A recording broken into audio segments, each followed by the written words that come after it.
Welcome back to another episode of Infidelity Tales Lab. We're thankful for your continued viewership. Before we begin, tell us, where in the world are you watching from? We love knowing our global reach. Now, let's dive into today's story. Chapter 1. The Foundation of Fury. Raymond Thornfield had built his empire from nothing, turning a small construction company inherited from his late father into the largest residential development firm in Millbrook County. At 45, his calloused hands still bore the scars from his early days swinging hammers and laying concrete. But his mind had grown sharp as a blade through years of calculated risks and strategic partnerships. The irony wasn't lost on him that he'd spent his life building homes for happy families while his own crumbled from within. Victoria, beautiful, ambitious Victoria, had seemed like the perfect partner when they'd married 22 years ago. She'd been a real estate agent then, hungry for success and willing to work the long hours that matched his own relentless drive. Together, they'd climbed from a modest apartment to a sprawling estate on Magnolia Hill, complete with a tennis court Victoria never used and a pool that became Emma's favorite retreat. Emma, his daughter, had been the light of his world, inheriting his stubborn determination but tempering it with her mother's social grace. She graduated summa cum laude from Duke, landed a prestigious position at a Charlotte law firm, and was now engaged to Timothy Walsh, heir to a banking fortune. Ray had walked her down the aisle in his mind 1,000 times, imagining the pride swelling in his chest as he placed her hand in her chosen man's. That dream died on a Tuesday evening in October when he'd returned home early from a job site, mud still caked on his boots, only to find Victoria's BMW in the driveway alongside a silver Porsche he didn't recognize. The sounds from upstairs had painted a picture more vivid than any witness testimony.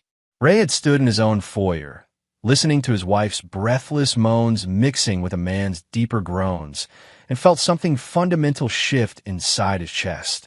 Not heartbreak, but a cold, calculating fury that settled into his bones like winter frost. He'd retreated to his study without a sound, poured himself 3 fingers of bourbon, and began planning. Raymond Thornfield didn't make impulsive decisions. Every successful project required careful surveying, precise measurements, and flawless execution. His marriage's destruction would be no different. The divorce proceedings had been brutal but necessary. Victoria's lawyer, a sharp-tongued woman named Patricia Holloway, had painted Ray as an absent workaholic who neglected his family's emotional needs. There was enough truth in the accusation to make it sting, but Ray's own attorney, the legendary Harold Pine, had been thorough in documenting Victoria's affair with Grant Holloway, Patricia's younger brother and a trust fund playboy who'd never worked an honest day in his life. The settlement had been fair by legal standards, but devastating to Ray's soul. Victoria received the house, half his assets, and substantial alimony. Worse yet, Emma had chosen to live with her mother, viewing Ray's discovery and subsequent divorce filing as a betrayal of family unity. The weekly dinners stopped. The phone calls became stilted, formal affairs. His daughter, once his greatest pride, now treated him like a distant relative obligated to attend family functions. Grant Holloway represented everything Ray despised about old money privilege. At 38, the man had coasted through life on his family's pharmaceutical fortune, collecting vintage cars and younger women with equal enthusiasm. He was handsome in that effortless way that came from good genes and expensive personal trainers, with silver-touched hair and the kind of confident smile that had never been tested by real adversity. Victoria had fallen for him completely, trading her construction king for a pharmaceutical prince without apparent regret. The engagement announcement had appeared in the social pages 6 months after the divorce was finalized. Victoria Thornfield would become Victoria Holloway, completing her ascension into Millbrook's upper echelon. The wedding was planned for the following spring, a lavish affair at the country club where Ray had never quite fit in despite his wealth. Ray had congratulated them both with grace that surprised even himself, shaking Grant's soft hand with his own work-hardened grip and kissing Victoria's cheek with practiced indifference. Inside, however, the machinery of revenge had already begun its patient, methodical work. Chapter 2. Blueprints for Retribution. The first phase of Ray's plan required him to become invisible, a ghost haunting the periphery of his former life, while gathering intelligence and establishing new alliances. He moved from his temporary downtown apartment into a modest ranch house in Riverside, a working-class neighborhood where his presence wouldn't raise eyebrows or generate gossip for Victoria's social circle. Emma's engagement to Timothy Walsh provided an unexpected opportunity. The announcement had stung. His daughter's engagement party, held at Victoria and Grant's newly purchased mansion, had been the first family gathering where Ray truly felt like an outsider. Victoria's parents, the Ashfords, had greeted him with the kind of polite coldness reserved for unwelcome relatives at holiday dinners. Her sister Caroline had made pointed comments about moving on and finding happiness again, each word carefully chosen to highlight his apparent failure to do either. But Emma's wedding would be different. As the bride's father, protocol demanded his presence and participation.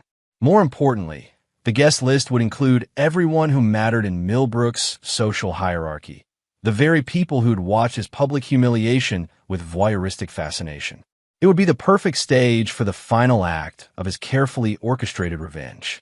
The key to Ray's plan lay not in exposing Grant's past indiscretions, though they were numerous, but in creating a presence so devastating that the man's future would crumble under its weight. Ray spent months studying Grant's patterns, his weaknesses, his dependencies. The man was prideful above all else, dependent on social status and public perception to maintain his self-worth. He surrounded himself with sycophants and yes-men, people who fed his ego while carefully managing his more destructive impulses. Grant's relationship with Victoria was built on mutual benefit rather than genuine affection.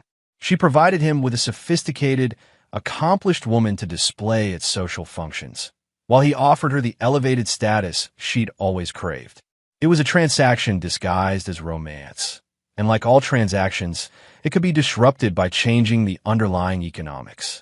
Ray's construction business provided perfect cover for his preparations.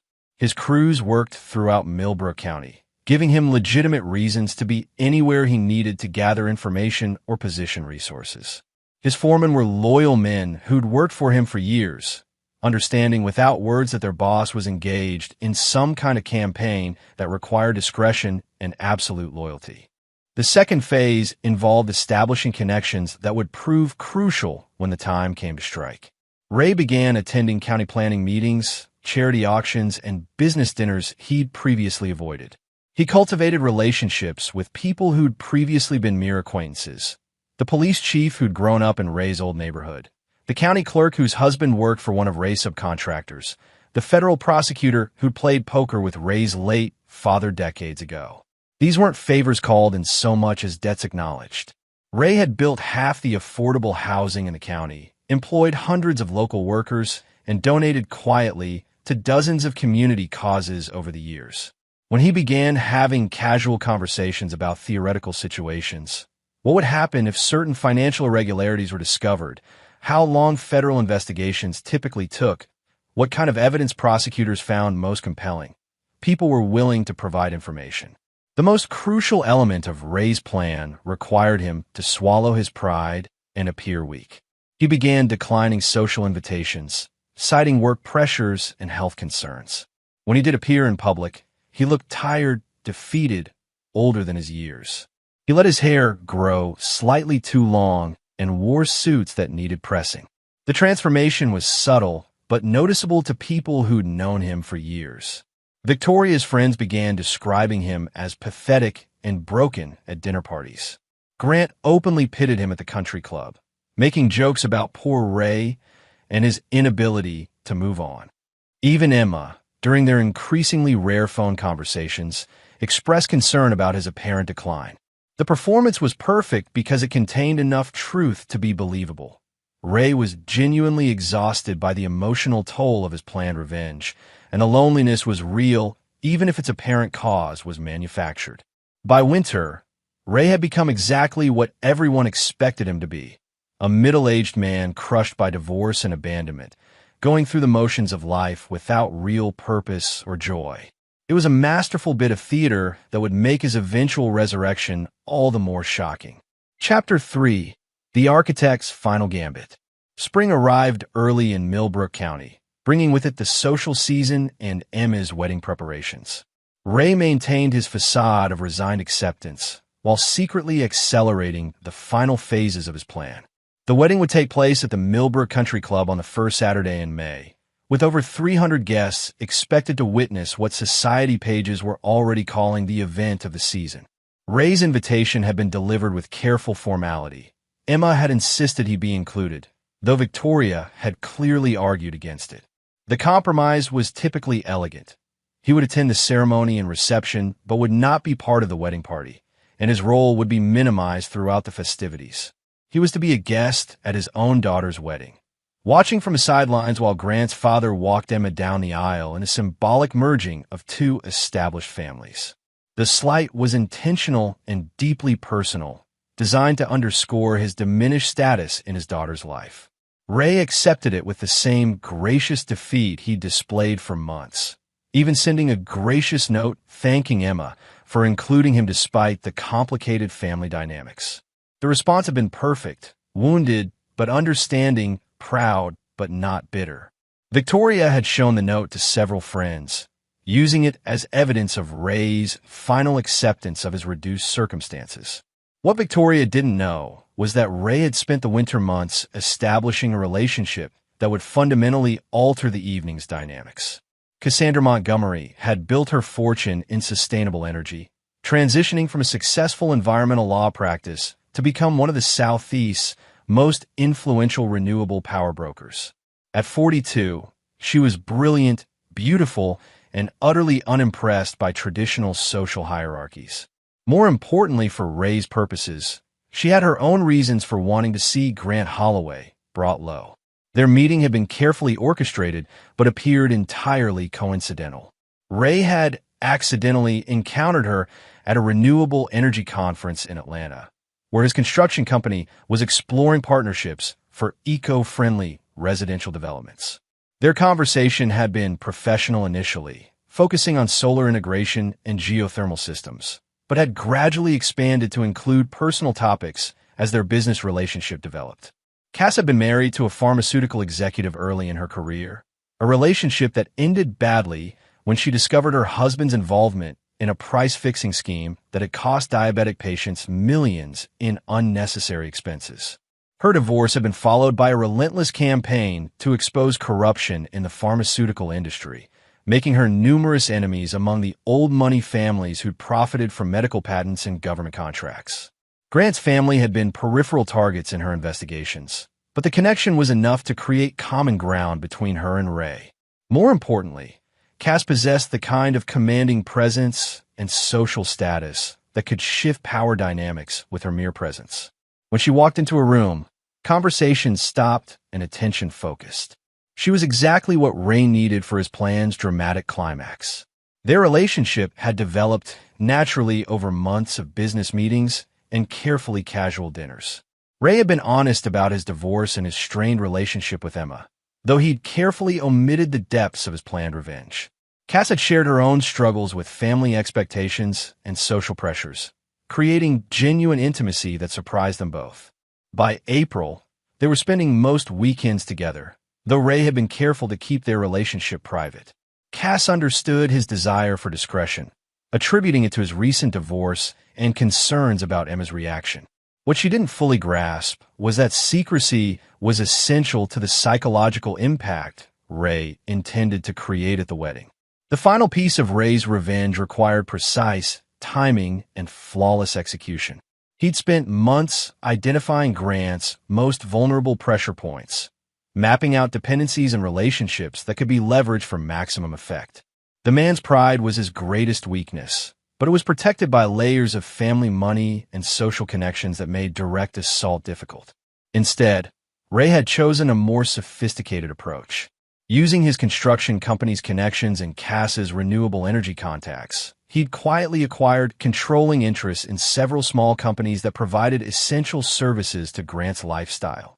The exotic car dealership where he leased his Porsche collection, the private jet service he used for weekend trips, the exclusive spa where Victoria got her weekly treatments. even the catering company that provided food for their dinner parties. None of these acquisitions would be revealed until after the wedding, when Grant would begin experiencing a series of unfortunate service disruptions and contract complications. His lease applications would be rejected for mysterious credit concerns. His spa appointments would be canceled due to scheduling conflicts. His favorite restaurants would suddenly have no available reservations. The death would come by 1,000 small cuts, each one professionally plausible and legally unassailable. But the wedding itself would provide the psychological foundation for everything that followed. When Cass walked into that reception, took Ray's hand, and demonstrated his continued power to attract remarkable women, she would shatter the narrative of his defeat that Victoria and Grant had so carefully constructed. The revelation that he'd been playing a deeper game all along would reframe every interaction they'd had over the past year, transforming apparent weakness into calculated deception. Ray spent the week before the wedding making final preparations, confirming that every element of his plan was in place. He'd reserved a suite at the downtown Marriott for the wedding night, ostensibly because driving home after the reception would be impractical. In reality, he wanted to be close to Emma in case she needed him after the evening's revelations played out. The rehearsal dinner had been a small family affair that Ray attended alone, sitting quietly at a corner table while Victoria and Grant held court with their chosen family members. Emma had looked beautiful but tired, the stress of wedding planning evident in the tightness around her eyes. She'd hugged him briefly when he arrived and thanked him for coming, but their conversation had been stilted and formal. "I'm proud of you, sweetheart," Ray had told her as the evening wound down. "Whatever happens tomorrow, I want you to know that you're the best thing I've ever accomplished." Emma had looked puzzled by the intensity in his voice, but she'd squeezed his hand and smiled. "Thanks, Dad. I love you too." It would be the last simple moment between them for a very long time. Chapter 4. The Theater of Humiliation. The morning of Emma's wedding arrived with the kind of perfect spring weather that event planners dream about. Clear skies, gentle breeze, temperature hovering at a comfortable 72 degrees. Ray woke in his hotel suite at dawn, muscles tense with anticipation despite his careful preparations. Today would either vindicate months of planning or expose him as a fool consumed by petty vengeance. He dressed carefully in his charcoal gray suit, the one Emma had helped him pick out during their last shopping trip together before the divorce. The memory stung, but he pushed it aside. Sentiment was a luxury he couldn't afford today. The ceremony was scheduled for 4 o'clock, with cocktails beginning immediately afterward and dinner to follow at 6. Ray had deliberately arrived at the country club early, ostensibly to help with last-minute preparations, but actually to observe the setup and ensure his own arrangements were in place. The staff treated him with the polite deference due a paying member, though he noticed several meaningful glances exchanged between servers who clearly knew about his changed circumstances. Victoria looked radiant as she supervised final decorating touches, her blonde hair swept up in an elegant chignon that showcased the diamond earrings Grant had given her for her birthday. She wore a champagne-colored dress that managed to be stunning without upstaging the bride, and Ray felt a familiar pang at seeing the woman he'd once loved looking so genuinely happy. That happiness was built on the wreckage of their marriage, but he had to admit she wore it well. Grant appeared at her elbow, resplendent in his morning coat and already showing signs of pre-ceremony champagne consumption. He kissed Victoria's cheek possessively, a gesture clearly intended for Ray's benefit, then approached with the kind of magnanimous smile wealthy men reserve for defeated rivals. "Ray, glad you could make it, old man. Emma will be thrilled to have her father here." The words were perfectly chosen, acknowledging Ray's paternal role while emphasizing that it was Emma's generosity, not family obligation, that secured his invitation. "Wouldn't miss it," Ray replied, matching Grant's tone exactly. "Emma looks beautiful. You and Victoria have done a wonderful job with the preparations." The compliment was calculated to sting, crediting Victoria and Grant as a team while positioning Ray as an outsider observer. Grant's smile widened, enjoying what he interpreted as submission. "Victoria has exquisite taste," Grant agreed. "We make quite a team, don't we, darling?" Victoria joined them, slipping her arm through Grant's with practiced ease. "The flowers turn out perfectly," she said, addressing both men, but focusing her attention on Grant. "I was worried about the peonies, but they're absolutely gorgeous." Ray nodded appreciatively, playing his assigned role as the gracious ex-husband grateful to be included. Inside, he cataloged every slight, every casual dismissal, every assumption about his diminished status. The fuel for his anger burned cold and steady, a controlled flame that would soon consume everything in its path. The other guests began arriving around 3:30, Millbrook's social elite dressed in their finest and buzzing with excitement about the wedding of the year. Ray recognized most faces from various charity events and business dinners over the years, though the reception he received was notably cooler than in the past. Several people who'd once sought his company for potential business opportunities now offered perfunctory greetings before moving on to more promising conversations. Emma's appearance at 3:45 silenced the chattering crowd. Ray's daughter looked stunning in her grandmother's vintage lace gown. Her dark hair swept back to showcase the pearl necklace that had been Ray's wedding gift to Victoria 22 years earlier. The sight of those pearls around his daughter's throat nearly broke his carefully maintained composure, but he steadied himself by focusing on the larger purpose. Emma approached him with obvious nervousness, her hands trembling slightly as she adjusted her veil. "Dad, I'm so glad you're here. I know this is complicated." "Nothing's complicated about today, sweetheart," Ray assured her, kissing her forehead gently. "Today is about you and Timothy, and your happiness is all that matters to me." She squeezed his hand gratefully, then hesitated. "I wanted to tell you, Grant's father is going to walk me down the aisle. Mom thought it would be less awkward for everyone, given the circumstances." The words hit Ray like a physical blow, though he'd been expecting them. Victoria's final insult, delivered through their daughter's reluctant voice. He forced his expression to remain calm, even understanding. "Of course," he said quietly. "Whatever makes you most comfortable. I'll be cheering you on from the audience." Emma's eyes filled with tears. "I'm sorry, Dad. I really am. Don't apologize for anything today," Ray told her firmly. "This is your day. Be happy." The ceremony itself was a masterpiece of traditional elegance. Timothy's father, a distinguished banker with silver hair and patrician features, walked Emma down the aisle with appropriate dignity while Ray watched from the third row, positioned behind Victoria's extended family and Grant's pharmaceutical dynasty relatives. The symbolism was crystal clear to everyone present. Ray Thornfield had been replaced in his daughter's life by men of greater substance and stability. Victoria dabbed at her eyes during the vows, Grant's arm around her shoulders in a display of supportive intimacy.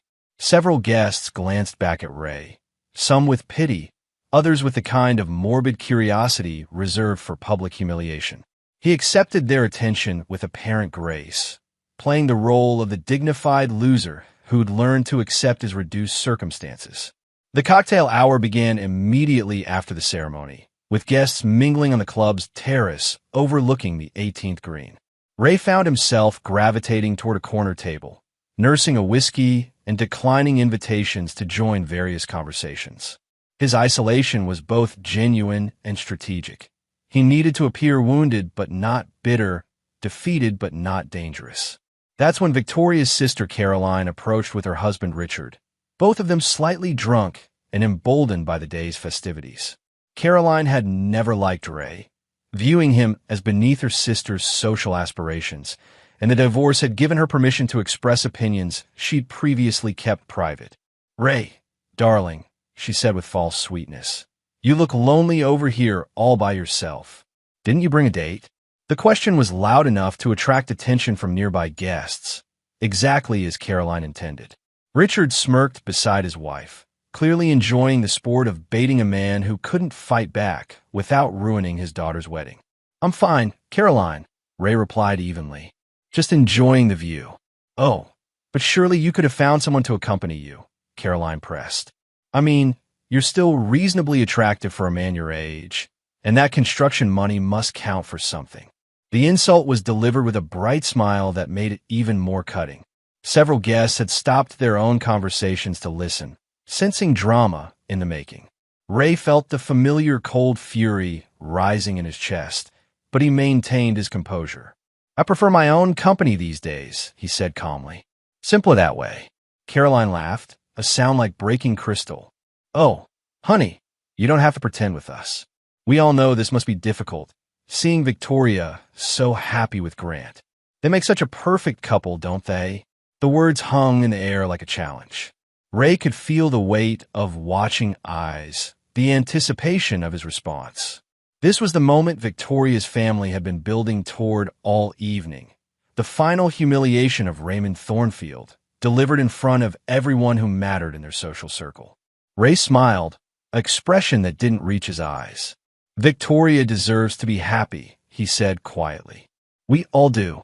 It was exactly the response Caroline had hoped for. Gracious defeat from a broken man who knew his place. She turned to Richard with satisfaction, missing the dangerous glitter in Ray's eyes that a more perceptive observer might have recognized as anticipation rather than resignation. The trap was set. All that remained was for his prey to walk into it. Chapter 5. The Queen's Gambit. At 7:15, just as the dinner service was beginning and evening speeches were scheduled to commence, the country club's main doors swept open with dramatic timing that seemed choreographed. Conversations faltered and heads turned as Cassandra Montgomery entered the reception hall, and Ray felt a surge of satisfaction at the collective intake of breath from the assembled guests. Cass was magnificent. She wore a midnight blue gown that hugged her athletic figure while remaining tastefully elegant, her auburn hair styled in loose waves that framed her striking features. But it was her presence more than her appearance that commanded attention. The confident stride, the slight smile that suggested she was privy to secrets others could only guess at, the way she surveyed the room like a general assessing a battlefield. Ray rose from his corner table as she approached, and the simple gesture transformed the entire dynamic of the evening. Where moments before he'd appeared isolated and defeated, he now stood with obvious anticipation and genuine pleasure. The change was subtle but unmistakable to anyone who'd been watching him throughout the evening. "Sorry I'm late, love," Cass said as she reached him, her voice carrying just far enough to be heard by the nearest tables. She kissed his cheek with comfortable familiarity, then slipped her hand through his arm with the ease of established intimacy. The effect was electric. Conversations stopped entirely as 300 guests processed the implications of what they were witnessing. Raymond Thornfield, the supposedly broken construction king, was not only accompanied by a stunning woman, but by one whose presence at the country club could only mean she was someone of considerable importance. Victoria's face had gone pale, her champagne glass frozen halfway to her lips as she stared across the room. Grant's expression shifted from confusion to something approaching alarm as he recognized the potential threat to his evening's narrative. Caroline's mouth hung open in unbecoming shock, her earlier confidence evaporating like morning mist. "Ladies and gentlemen," Ray said, his voice carrying across the suddenly quiet room with the authority of a man accustomed to commanding construction sites. "I'd like you to meet Cassandra Montgomery." The name rippled through the crowd like a stone dropped in still water.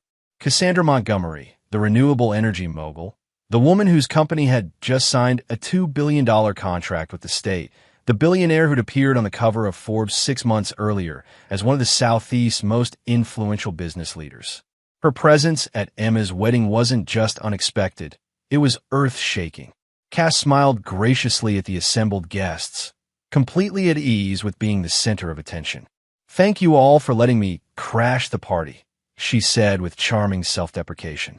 "I couldn't miss celebrating Emma's special day, especially after hearing so much about her from Ray." The implication was clear and devastating. Ray and Cass had been together long enough for him to share details about his daughter's wedding. This wasn't a casual date or a desperate attempt to appear successful. This was a relationship with depth and duration that had been carefully hidden from Millbrook's social observers. Emma appeared at Ray's side, her bridal glow enhanced by obvious curiosity and delight. "Dad, you didn't tell me you were bringing someone." "I wanted it to be a surprise," Ray said, his arm tightening around Cass's waist with possessive pride. "Emma, this is Cass. Cass, this is my daughter Emma, the most beautiful bride in Georgia." Cass embraced Emma warmly, every gesture speaking to genuine affection rather than polite formality. "Your father talks about you constantly," she told Emma. "I feel like I know you already. Congratulations on your marriage. Timothy is a lucky man." The conversation continued for several minutes, with other guests gradually gravitating closer to catch details of the exchange. What became clear to everyone listening was that Ray and Cass shared the easy intimacy of a couple who'd moved beyond initial attraction into genuine partnership. They finished each other's sentences, shared private jokes, and displayed the kind of comfortable physical connection that couldn't be faked.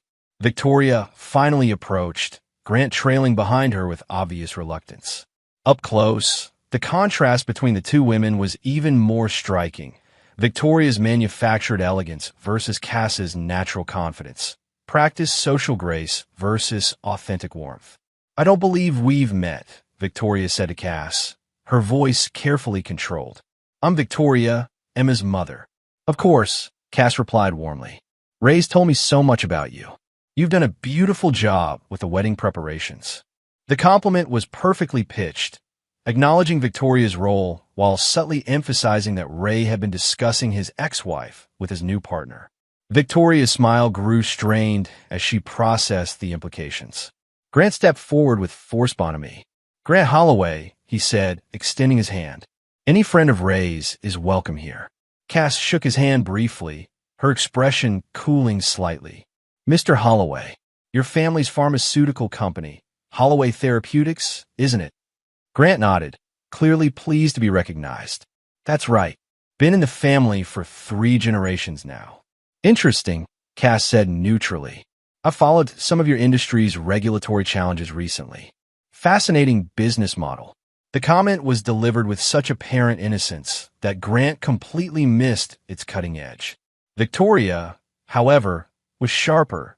She recognized the subtle threat in Cass's tone and began steering Grant away from what could become dangerous territory. "We should let the happy couple enjoy their evening," Victoria said quickly. "So nice to meet you, Cassandra." As they moved away, Ray caught Caroline's eye across the room. His sister-in-law looked as though she'd bitten into something sour, her earlier triumphant expression replaced by obvious dismay. The woman who'd spent the afternoon positioning Ray as a pathetic figure now faced the reality that she'd been completely wrong about his circumstances. The evening's momentum had shifted completely. Where Ray had previously been ignored or pitted, he was now the subject of intense curiosity and renewed interest. Business leaders who'd written him off after the divorce began approaching with renewed respect, suddenly remembering profitable partnerships and mutual acquaintances. The transformation was both immediate and profound. But Ray's greatest satisfaction came from watching Emma throughout the evening. His daughter's initial surprise had given way to obvious delight at seeing her father happy and successful.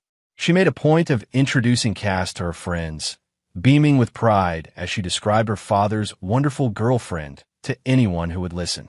"Dad," Emma whispered during a quiet moment, "she's amazing. How long have you been together?" "A few months," Ray replied honestly. "I wanted to be sure it was serious before introducing her to family." Emma hugged him tightly. "I'm so happy for you. You deserve this." The words were exactly what Ray had hoped to hear, but they also carried an unexpected weight of genuine emotion. His daughter's approval mattered more than he'd realized, and seeing her joy at his apparent happiness created a complex mixture of satisfaction and guilt that he hadn't anticipated. The evening's speeches proceeded with Cass at Ray's side, her presence transforming his status from pitted outsider to envied success story. When Timothy's father toasted the union of 2 families, Ray felt Cass squeeze his hand supportively. When Emma raised her glass to thank everyone for sharing their special day, she made a point of acknowledging both her parents and their partners, giving Ray equal standing with Victoria for the first time since the divorce. But the evening's most telling moment came during the father-daughter dance. Timothy's father had performed the traditional first dance with Emma, but when the music changed to a song Ray recognized as one of Emma's childhood favorites, She crossed the dance floor and extended her hand to him. "I believe this dance belongs to you, Dad," she said simply. As Ray swept his daughter around the dance floor, he felt the weight of 300 pairs of eyes watching their reunion. The symbolism was powerful and unmistakable. Emma was publicly reclaiming her relationship with her father, acknowledging his continued importance in her life despite the previous year's estrangement. Victoria watched from the sidelines, her face a careful mask that couldn't quite hide her growing unease. Grant stood beside her, his earlier confidence replaced by obvious confusion about how the evening's dynamics had shifted so dramatically. They'd planned a wedding that would showcase their social triumph and Ray's defeat, but instead found themselves witnessing his resurrection. As the evening wound toward its conclusion, Ray felt a deep satisfaction settling in his chest. The first phase of his revenge was complete, and it had exceeded his expectations. But this was only the beginning. The real destruction of Grant Holloway's carefully constructed life would unfold over the weeks and months to come, each element precisely timed for maximum psychological impact. The theater of humiliation had become the theater of triumph, but Ray's performance was far from over. Chapter 6: The Web Titans. The morning after Emma's wedding brought a flood of phone calls and messages that confirmed the success of Ray's first major gambit. Social media buzzed with photos of him and Cass at the reception, accompanied by breathless speculation about their relationship and its implications for Millbrook's social hierarchy. The narrative of Ray's defeat had been shattered in a single evening, replaced by curiosity about his apparent romantic and financial recovery. Ray fielded congratulatory calls from business associates who distanced themselves after the divorce, each conversation revealing how quickly allegiances could shift when circumstances changed. The construction king was back, and everyone wanted to ensure they remained in his good graces. The transformation was both gratifying and deeply cynical, confirming Ray's long-standing belief that loyalty was a luxury few could afford. Emma called around noon, her voice bright with happiness. "Dad, I can't stop thinking about last night. Cass is wonderful, and seeing you so happy made everything perfect. Mom even said she was glad you'd found someone special." The comment about Victoria was particularly interesting. His ex-wife was already working to position herself favorably in light of changed circumstances. Ray filed the information away for future use, while focusing on his daughter's continued joy. "I'm glad you approve, sweetheart. Cass was charmed by you, as I knew she would be. She's looking forward to getting to know you better." They talked for another 10 minutes about wedding highlights and honeymoon plans, their conversation flowing with an ease that had been absent for months.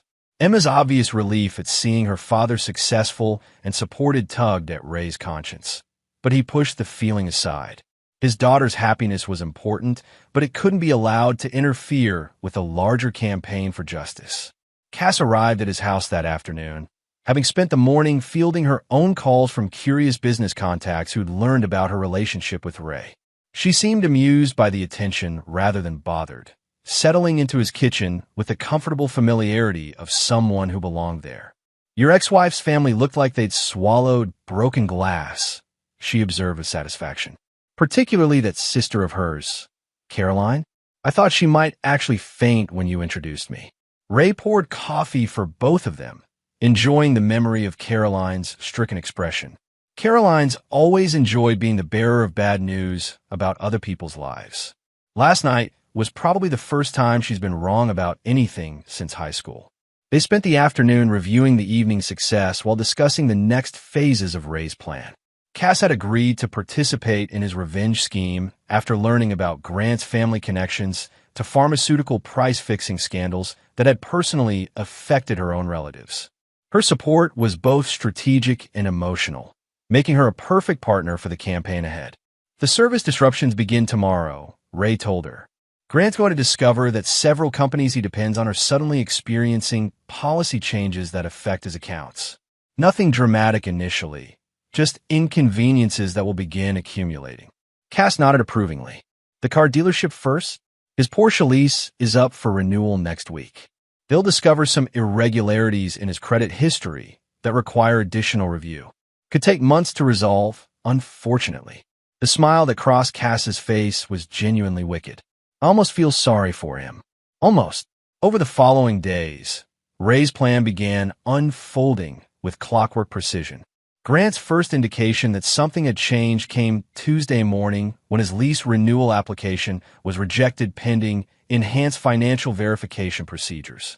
The Porsche dealership's manager, a man named Frank who'd known Grant for years, seemed genuinely puzzled by the corporate directive but was powerless to override it.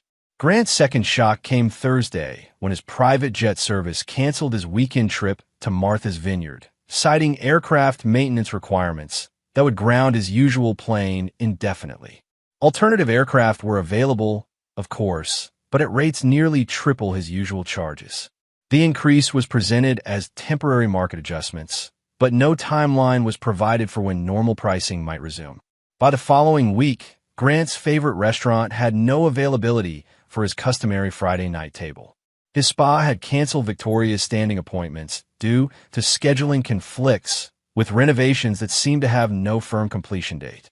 His country club's golf pro had suddenly become unavailable for their weekly lessons, citing a full schedule that showed no signs of opening up. Each disruption was professionally handled and legally unassailable. The companies involved offered sincere apologies and promises to resolve issues as quickly as possible, but bureaucratic delays seemed to plague every attempted solution. Grant found himself trapped in a web of minor inconveniences that collectively threatened to unravel the lifestyle he'd taken for granted. Victoria began expressing concern about the pattern of problems affecting their service providers. "It's the strangest thing," she told Grant over dinner at a restaurant they'd never visited before. Their usual place had mysteriously lost their reservation and had no availability for the next 6 weeks. "It's like we've been blacklisted by every company we use regularly." Grant's response revealed both his growing paranoia and his fundamental ignorance of how business relationships actually worked. "Maybe it's Ray," he suggested darkly. "He probably has connections throughout the county through his construction business." Victoria dismissed the theory immediately. "Ray's been nothing but gracious since the wedding. Besides, he's completely focused on his new girlfriend now. Did you see the photos from the charity auction? They looked very happy together." The charity auction had been another carefully orchestrated appearance by Ray and Cass, designed to reinforce their relationship's public profile while demonstrating Ray's continued social relevance. They donated generously to several causes and had been photographed with community leaders who'd been eager to cultivate connections with both the construction magnate and the renewable energy mogul. Grant's growing frustration began affecting his behavior in ways that created additional problems. His attempts to resolve service issues often devolved into angry confrontations with customer service representatives who were simply following corporate policies they didn't understand. Word began spreading through Millbrook service community that Grant Holloway had become difficult to work with, creating a reputational snowball effect that compounded his original problems. The psychological pressure was exactly what Ray had hoped to achieve. Grant's identity was built on effortless privilege and social dominance, both of which required the smooth functioning of systems he'd never had to think about before. When those systems began failing simultaneously, his confidence began cracking in ways that were visible to everyone around him. Victoria's patients also began showing strain as their social calendar became increasingly complicated by service disruptions and availability issues. The woman who traded up from Ray's construction money lifestyle to Grant's pharmaceutical fortune elegance found herself dealing with problems she'd never encountered during her previous marriage. Ray had been hands-on with service providers, building personal relationships that ensured reliable performance. Grant had always simply expected things to work, and when they didn't, he had no foundation for effective problem-solving. The irony wasn't lost on Ray that his revenge was succeeding by demonstrating exactly the kinds of practical competencies that Victoria had once dismissed as beneath her social aspirations. Grant's privileged background had left him unprepared for the mundane challenges of making systems work when they stopped functioning automatically. By month's end, Grant had begun displaying the same kind of stress behavior that Ray had faked during his apparent post-divorce decline. The difference was that Grant's distress was entirely genuine, born of real problems he couldn't solve, and a growing sense that forces beyond his control were undermining his carefully constructed life. Ray watched the deterioration with cold satisfaction, knowing that the worst was yet to come. The service disruptions were merely the opening movement of a symphony of destruction that would crescendo over the coming months. Grant Holloway had spent his life coasting on inherited advantages, never learning the skills necessary to survive when those advantages were stripped away. The education was about to begin in earnest. Chapter 7. The Reckoning Begins. 3 months after Emma's wedding, Grant Holloway's world had transformed from privileged ease to constant stress. What had initially seemed like a series of unfortunate coincidences had evolved into a sustained campaign of professional and personal sabotage that was beginning to affect every aspect of his daily life. The car situation had become particularly humiliating. After his Porsche lease was denied, Grant had attempted to purchase a vehicle outright, only to discover that his credit score had mysteriously plummeted due to irregular reporting patterns from financial institutions he'd never done business with. The luxury dealerships that had once courted his business now treated him with polite skepticism, requiring down payments and verification procedures typically reserved for customers with questionable finances. Victoria's growing irritation was becoming harder to hide. The woman who'd married Grant for the elevated lifestyle he represented found herself dealing with the kind of mundane problems she'd expected to leave behind forever. Her friends had begun making subtle comments about the couple's apparent financial difficulties, observations that stung particularly deeply because they came from people Victoria had once looked down upon during her marriage to Ray. "Maybe we should consider moving," Victoria suggested during one of their increasingly tense dinner conversations. "A change of scenery might help us start fresh." Grant's reaction was swift and defensive. "We're not running away because of some temporary service problems. This is our home, our social circle. I won't be driven out by whatever's causing these issues." The statement revealed Grant's growing paranoia and his inability to accept that his problems might be the result of someone else's deliberate action. His pharmaceutical fortune had insulated him from real adversity for so long that he genuinely couldn't conceive of someone possessing both the motivation and capability to orchestrate such a comprehensive campaign against him. Ray, meanwhile, had been carefully documenting every aspect of Grant's deterioration through a network of informants and business connections. His construction crews worked throughout the county, providing natural opportunities to gather intelligence about Grant's daily struggles. The picture that emerged was of a man slowly coming apart under pressures he'd never learned to handle. The next phase of Ray's plan required more direct action. Using shell companies and intermediary partnerships, he began targeting Grant's social standing through the institutions that mattered most to Millbrook's elite community. The country club where Grant had held membership for 15 years suddenly discovered irregularities in his account history that required extensive review. His membership at the exclusive yacht club was suspended pending resolution of administrative concerns that seemed to multiply rather than resolve over time. Most damaging of all, Grant's charitable commitments began falling through due to organizational restructuring at the foundations where he'd served on boards for years. The pharmaceutical fortune that had guaranteed his welcome at charity galas and fundraising dinners was suddenly insufficient to maintain his social positions when questions arose about his recent financial volatility.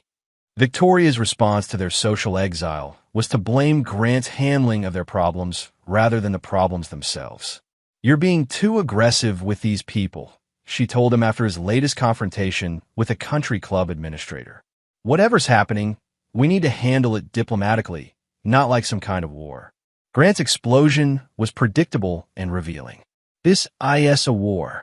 Someone is deliberately targeting us, and you're worried about being diplomatic? We need to fight back, not roll over and accept it." The argument escalated into their first serious fight since getting married, with Victoria storming out to spend the night at her sister Caroline's house. The separation was brief, but symbolically significant. For the first time, Victoria was questioning whether her upgrade from Ray to Grant had been as advantageous as she'd originally believed. Ray learned about the fight through Caroline herself, who called him unexpectedly after Victoria's overnight visit. The conversation was awkward but illuminating, revealing that Victoria's family was beginning to reassess their treatment of Ray in light of his apparent success with Cass and Grant's visible struggles. "I may have misjudged you at the wedding," Caroline admitted with obvious reluctance.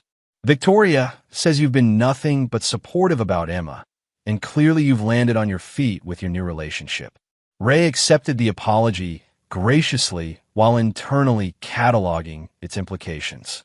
Victoria's family was beginning to hedge their bets, maintaining relationships that might prove valuable if Grant's apparent decline continued. The shift in allegiances was both predictable and useful for Ray's long-term objectives. Emma's perspective on the situation was more concerning. His daughter had noticed Grant's obvious stress during family dinners and had begun asking questions about what might be causing his difficulties. Her natural empathy made her sympathetic to Grant's struggles, even though she didn't particularly like him as a person. "Dad, have you noticed anything strange about Grant lately?" Emma asked during one of their regular lunch meetings. "He seems really stressed about something, and Mom's starting to get worried." Ray chose his words carefully. Business can be challenging sometimes. "I'm sure whatever's bothering him will work itself out eventually." The reassurance was technically truthful while avoiding any mention of his own role in Grant's problems. Emma seemed satisfied with the explanation, though Ray noticed she was paying closer attention to the dynamics within her mother's household. The fourth month brought Grant's first major public humiliation. His pharmaceutical company's annual charity gala, an event he'd personally hosted for the past decade, was canceled due to unforeseen logistical complications that made the planned venue unavailable. Alternative venues were either booked or demanded deposits that Grant's currently frozen accounts couldn't provide. The cancellation sent ripples through Millbrook's social community, marking the first time in years that the Holloway family had failed to deliver on a major social commitment. Grant's attempts to explain the situation only made things worse, as his increasingly paranoid theories about deliberate sabotage made him sound unstable to people who'd known him for years. Victoria's patience finally snapped completely during the aftermath of the gala cancellation. "This is becoming embarrassing," she told Grant during a confrontation that was overheard by their housekeeper and quickly spread through the domestic staff network that served Millbrook's wealthy families. "Whatever's causing these problems, you need to fix it or find someone who can." Grant's response revealed the full extent of his psychological deterioration. "You think this is my fault? You think I'm somehow responsible for every business we deal with suddenly changing their policies?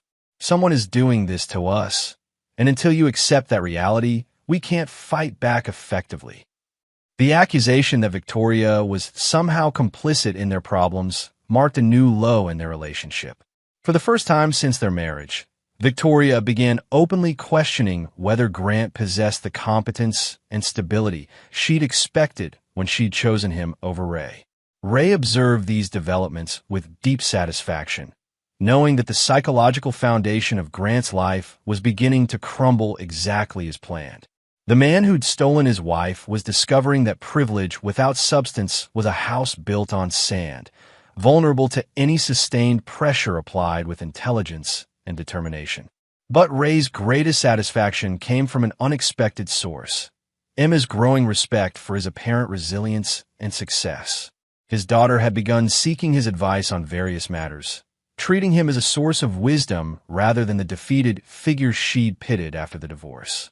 The relationship they were rebuilding was based on genuine mutual respect rather than obligation, creating something stronger than what they'd shared before Victoria's betrayal. The trap Ray had spent months constructing was finally beginning to close around its intended prey. Chapter 8: The Avalanche. By the 6th month following Emma's wedding, Grant Holloway's carefully constructed life had collapsed into barely controlled chaos. The systematic destruction of his support network had accelerated beyond even Ray's expectations, creating a cascade of failures that fed on themselves with increasing momentum. The breaking point came when Grant's pharmaceutical company board called an emergency meeting to address concerns about his recent behavioral patterns and their potential impact on corporate reputation.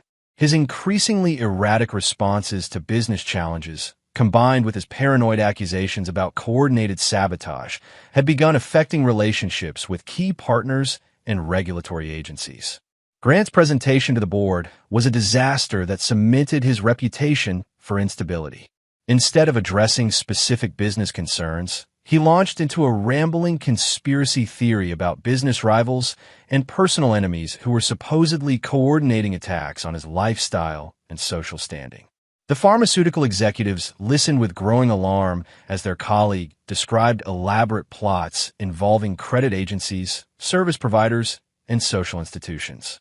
Grant interrupted board chairman Walter Phillips, a family friend for 3 decades. What you're describing sounds like the product of significant stress. Perhaps you should consider taking some time away from daily operations to address whatever's affecting your judgment. The suggestion of enforced leave was the final straw for Grant's composure. His explosion during the board meeting included personal attacks on colleagues who'd supported him for years, wild accusations about their potential involvement in his problems, and threats of legal action against anyone who attempted to remove him from corporate leadership.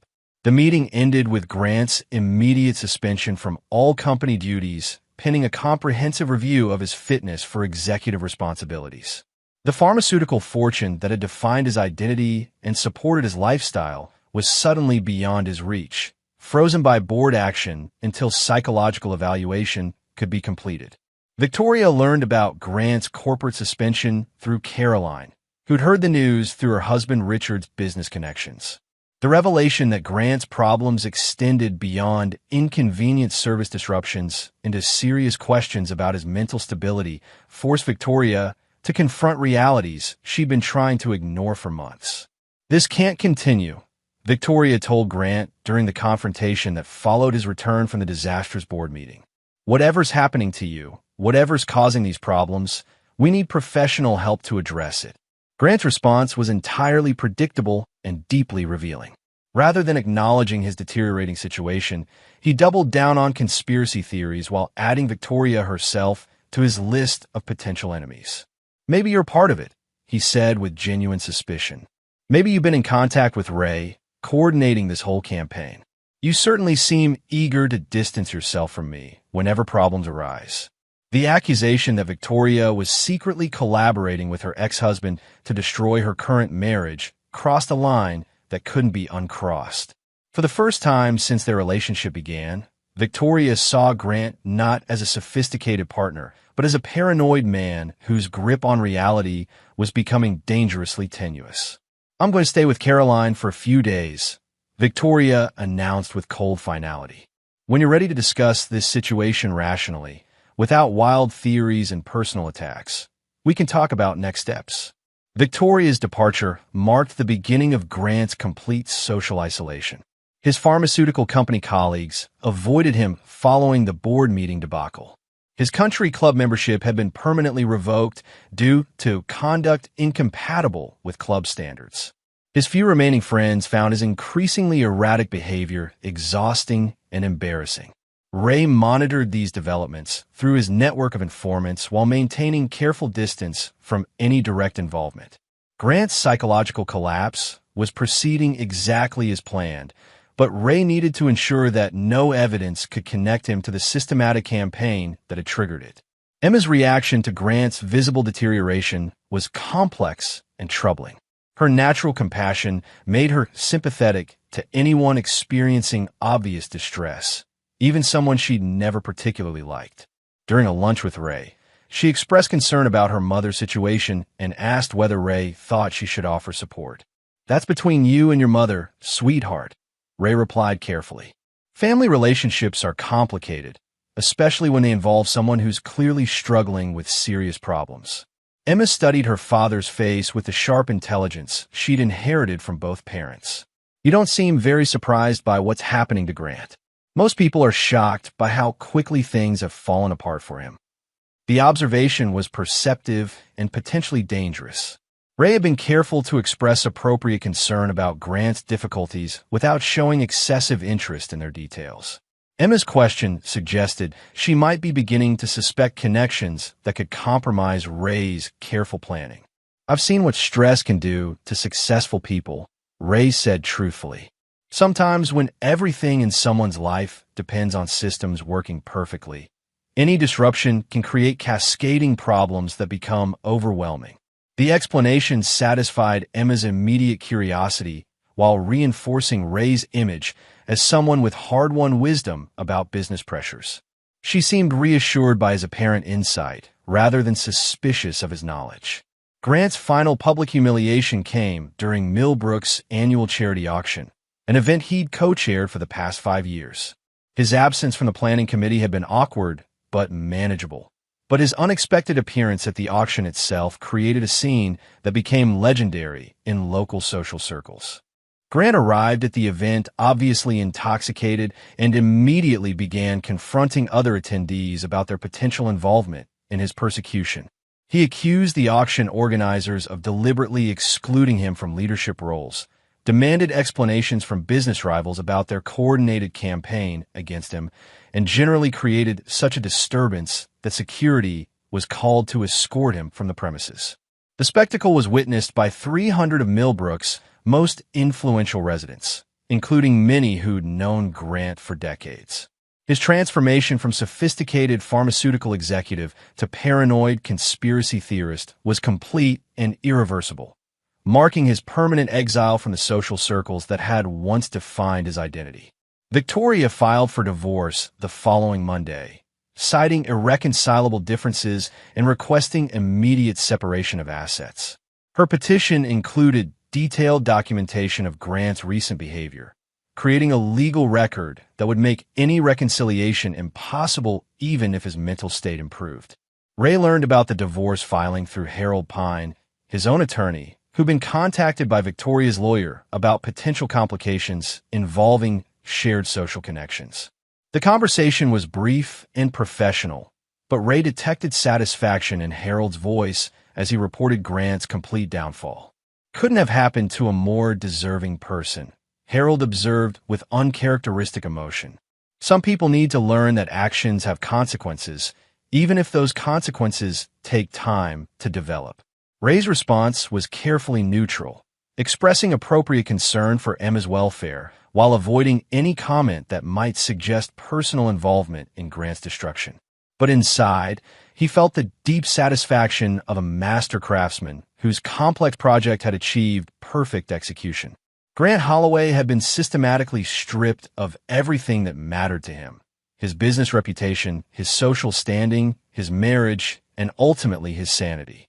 The man who'd stolen Ray's wife and mocked his apparent weakness had been revealed as fundamentally hollow, dependent on external supports that could be removed by someone with sufficient determination and strategic intelligence. The campaign for justice was nearly complete. Only the final act remained. Chapter 9. The Master's Victory. 1 year after Emma's wedding, Raymond Thornfield stood in his newly completed lakefront home, watching the sun set over waters that reflected his ultimate triumph. The house was a masterpiece of modern architecture integrated with natural surroundings, showcasing both his construction expertise and his renewed prosperity. Every detail had been personally supervised, from the imported Italian marble to the sustainably harvested hardwood floors that Cass had insisted upon. Grant Holloway, meanwhile, had been committed to a private psychiatric facility following a complete psychological breakdown that culminated in his arrest for public intoxication and disturbing the peace outside Victoria's new apartment. The pharmaceutical fortune was tied up in legal proceedings that would likely continue for years, with Grant's competency to manage his own affairs under formal challenge by family members who'd grown tired of his increasingly erratic behavior. Victoria's divorce had been finalized with remarkable speed, aided by comprehensive documentation of Grant's mental instability and her attorney's skillful navigation of complex asset division issues. She'd emerged from a marriage with enough money to maintain a comfortable lifestyle, though far from the elevated social status she'd once enjoyed as Grant's wife. The most satisfying development for Ray was Emma's complete reconciliation with her father.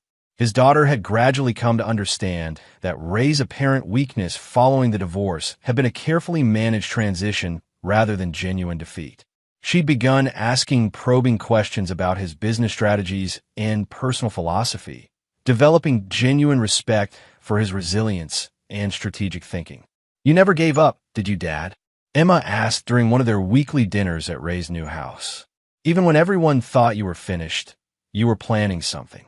Ray chose his words carefully, maintaining the fiction that his recovery had been organic rather than orchestrated. "I learned that sometimes you have to let people underestimate you. It gives you freedom to work without interference." Emma nodded thoughtfully, her sharp intelligence processing implications that Ray hoped she wouldn't pursue too far. His daughter was becoming a formidable attorney in her own right, with instincts that might eventually lead her to uncomfortable questions about Grant's systematic destruction. Cass emerged from the kitchen carrying a bottle of wine and settling beside Ray with the comfortable ease of established partnership. Their relationship had evolved far beyond its origins as a strategic alliance, developing in a genuine affection that surprised them both with its depth and durability. "Grant's been asking for visitors," Cass mentioned casually. "The facility called Victoria, but she's refused to see him. Apparently he's convinced that you're somehow responsible for his problems." Ray's smile was cold with satisfaction. Grant's always been better at assigning blame than accepting responsibility.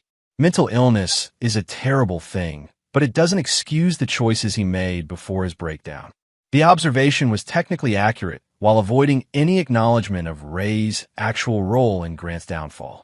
Even Cass, who'd participated in aspects of the campaign, didn't know the full scope of Ray's planning or the intricate coordination required to achieve such comprehensive destruction. Emma's expression grew troubled. "I feel sorry for him, despite everything. Mental illness isn't something anyone deserves." Ray studied his daughter's face, recognizing the empathy that made her both admirable and potentially problematic.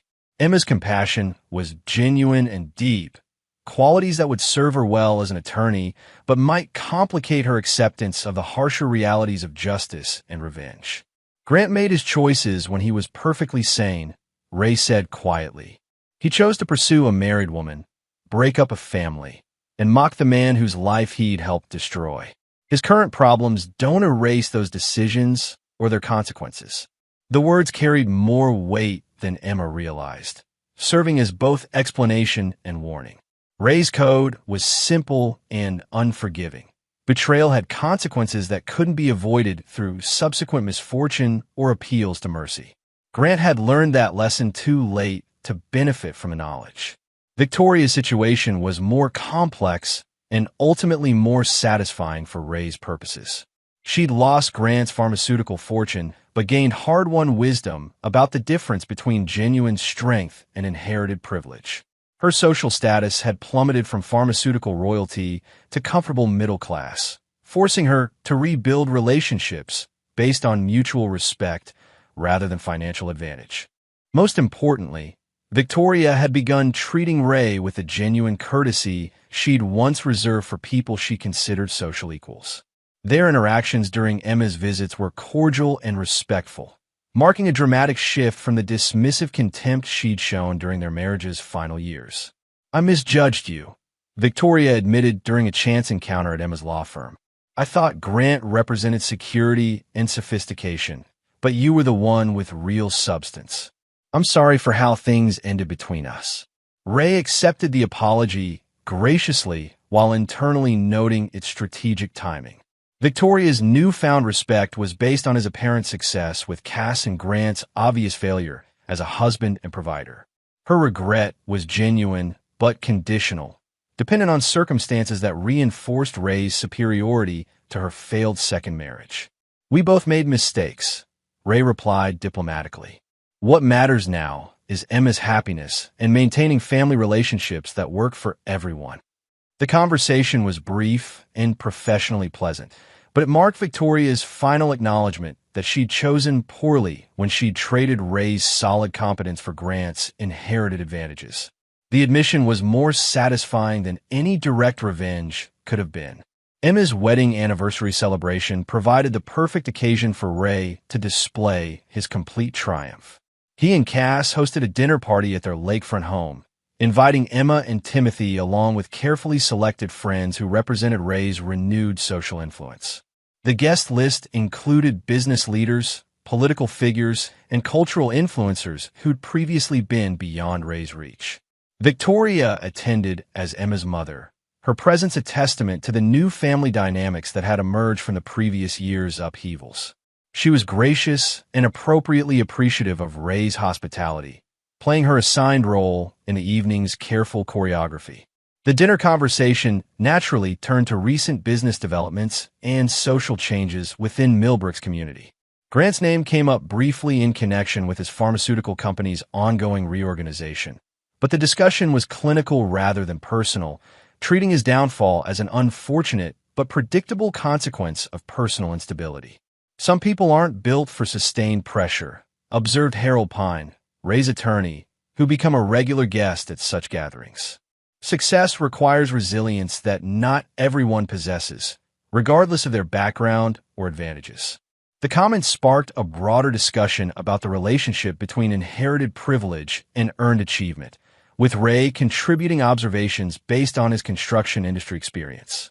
His insights were received with respectful attention from guests who recognized genuine wisdom earned through decades of practical experience. Emma watched the evening's proceedings with obvious pride in her father's social resurrection and personal happiness. The contrast between Ray's current status and his apparent decline following the divorce wasn't lost on anyone present, including Victoria, who seemed genuinely pleased by her ex-husband's recovery. As the evening wound down and guests began departing, Emma pulled Ray aside for a private conversation that had been building for months. "Dad, I need to ask you something directly," she said with a forthright manner that made her effective in court. Grant's problems, they weren't entirely coincidental, were they? Ray studied his daughter's face, recognizing the sharp intelligence that had made the question inevitable. Emma deserved honesty, but the complete truth would burden her with knowledge she might find difficult to accept. Grant made enemies through his own choices and behavior, Ray replied carefully. When someone builds their life on appearances rather than substance, any sustained pressure can cause everything to collapse. I didn't create his weaknesses, I just made sure they were tested. Emma nodded slowly, processing the admission without apparent shock or disapproval. He destroyed our family and mocked you publicly. You made sure he paid for those choices. I made sure justice was served, Ray corrected. There's a difference between revenge and accountability. Grant learned that actions have consequences, even for people who think they're insulated by wealth and social position. The distinction was important to Ray's self-image and crucial for Emma's understanding of her father's character. He wasn't a petty man seeking vengeance, but a strategic thinker ensuring that betrayal carried appropriate costs. The campaign against Grant had been about justice rather than personal satisfaction. Emma embraced her father tightly, her response surprising him with its warmth and acceptance. "I'm proud of you, Dad. You never stopped fighting, and you never compromised your principles. That's the kind of strength I want to build my own life around." The conversation marked Emma's final transition from conflicted daughter torn between divorced parents to proud offspring of a man she'd learned to genuinely respect. Ray's strategic patience had reclaimed not only his social standing and personal happiness, but also his daughter's admiration and love. As Cass joined them on the deck overlooking the lake, Ray reflected on the completeness of his triumph. Grant Holloway was confined to psychiatric care, his fortune frozen and his reputation destroyed. Victoria had learned painful lessons about the difference between substance and appearance. Emma had reconciled with her father on terms that acknowledged his strength and wisdom. Most importantly, Ray had proven to himself and everyone who mattered that Raymond Thornfield was not a man to be underestimated or dismissed. His empire had been built on solid foundations that couldn't be shaken by personal betrayal or social humiliation. When tested by the ultimate challenges of divorce and public mockery, he'd emerged stronger and more dangerous than anyone had imagined possible. The construction king had reclaimed his throne, but more than that, he'd demonstrated that true power came from character rather than circumstance, from strategic thinking rather than inherited advantage. Grant Holloway had learned that lesson far too late to benefit from the knowledge, but others who might consider crossing Raymond Thornfield would understand the stakes involved. Standing on his deck with the woman he loved and the daughter whose respect he'd earned back, Ray watched the sun set over water that reflected not just light, but the image of a man who'd rebuilt his life from strategic ruins. The victory was complete, the justice served, and the future bright with possibilities that his enemies would never again have the power to threaten. In the end, Raymond Thornfield had proven that the best revenge wasn't a dish served cold. It was a masterpiece served with perfect timing to an audience that would never forget the lesson it taught about the true nature of strength and the inevitable consequences of betrayal. Grant Holloway might recover his sanity someday, but he would never recover from the education Raymond Thornfield had provided about the difference between appearing powerful and actually possessing power. That knowledge would be Grant's permanent burden, a reminder that some mistakes carry consequences that last forever. Ray smiled as darkness settled over the lake, knowing that justice had been served with the precision and thoroughness that marked all his successful projects. The foundation was solid, the structure complete, and the masterpiece finished exactly as planned. And there you have it. Another story comes to an end. What did you think? I'd love to hear your thoughts in the comments below. If you enjoy this story, consider joining our community by subscribing. It means the world to us. For more stories like this one, check out the recommended videos on screen. And I'll see you there. Welcome back to another story on Infidelity Tales Lab. Before we begin, tell us, where in the world are you watching from? Now, let's dive into today's story. Chapter 1. The Foundation of a Man. Lorenzo Fitzpatrick had always been underestimated, and he preferred it that way.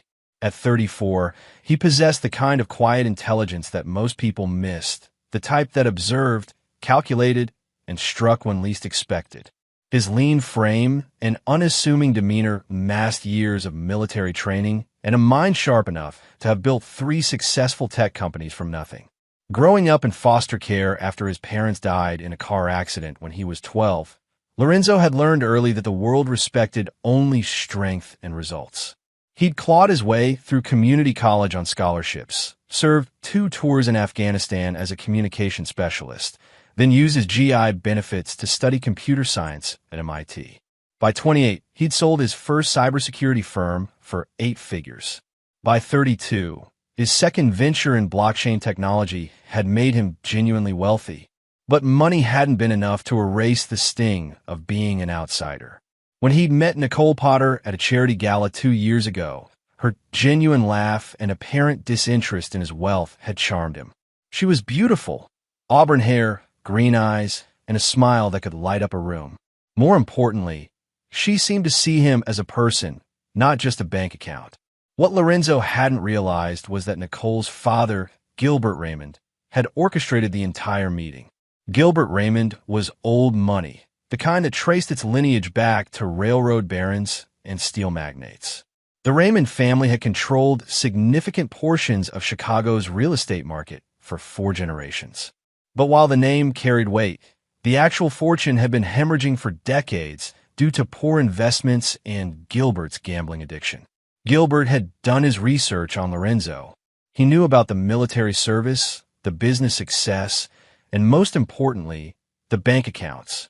What he'd seen was a perfect mark, a lonely, wealthy man desperate for acceptance who could be manipulated through his daughter. The courtship had been a masterpiece of deception. Nicole played her part perfectly, feigning interest in Lorenzo's stories, laughing at his jokes, and gradually allowing him to believe he was winning her over through his own merit. Gilbert remained in the background, the stern but ultimately approving father who was warming up to his daughter's choice. The wedding 18 months ago had been everything Lorenzo had dreamed of: elegant, intimate, and filled with people who seemed genuinely happy for them. He'd spent nearly $200,000 on the event, wanting to give Nicole the fairy tale wedding she deserved. But fairy tales, Lorenzo was about to learn, often had monsters hiding behind beautiful facades. The first red flag had been subtle. 3 months after the wedding, Nicole had started spending more time with her father, taking long lunches and weekend trips that she claimed were about family business. When Lorenzo offered to help or get involved, She'd smile and say he was too busy with his own work to be bothered with Raymond family affairs. Then came the financial requests. Small at first, a few thousand here and there for emergencies or investments. Gilbert needed a temporary loan to cover some unexpected expenses. The family lawyer required a retainer for some complex estate planning, always with the promise of immediate repayment, always with Nicole as the messenger, always with just enough urgency to discourage too many questions. Lorenzo's military training had taught him to read people and situations, but love, or what he believed was love, had clouded his judgment. He'd wanted so desperately to belong, to be accepted by Nicole's world, that he'd ignored the growing pile of evidence that he was being systematically fleeced. The second red flag was Nicole's behavior in private. The warmth and affection that had drawn him to her began to fade shortly after the wedding. She became distant, distracted, and when he tried to discuss it, she'd deflect with complaints about stress or work.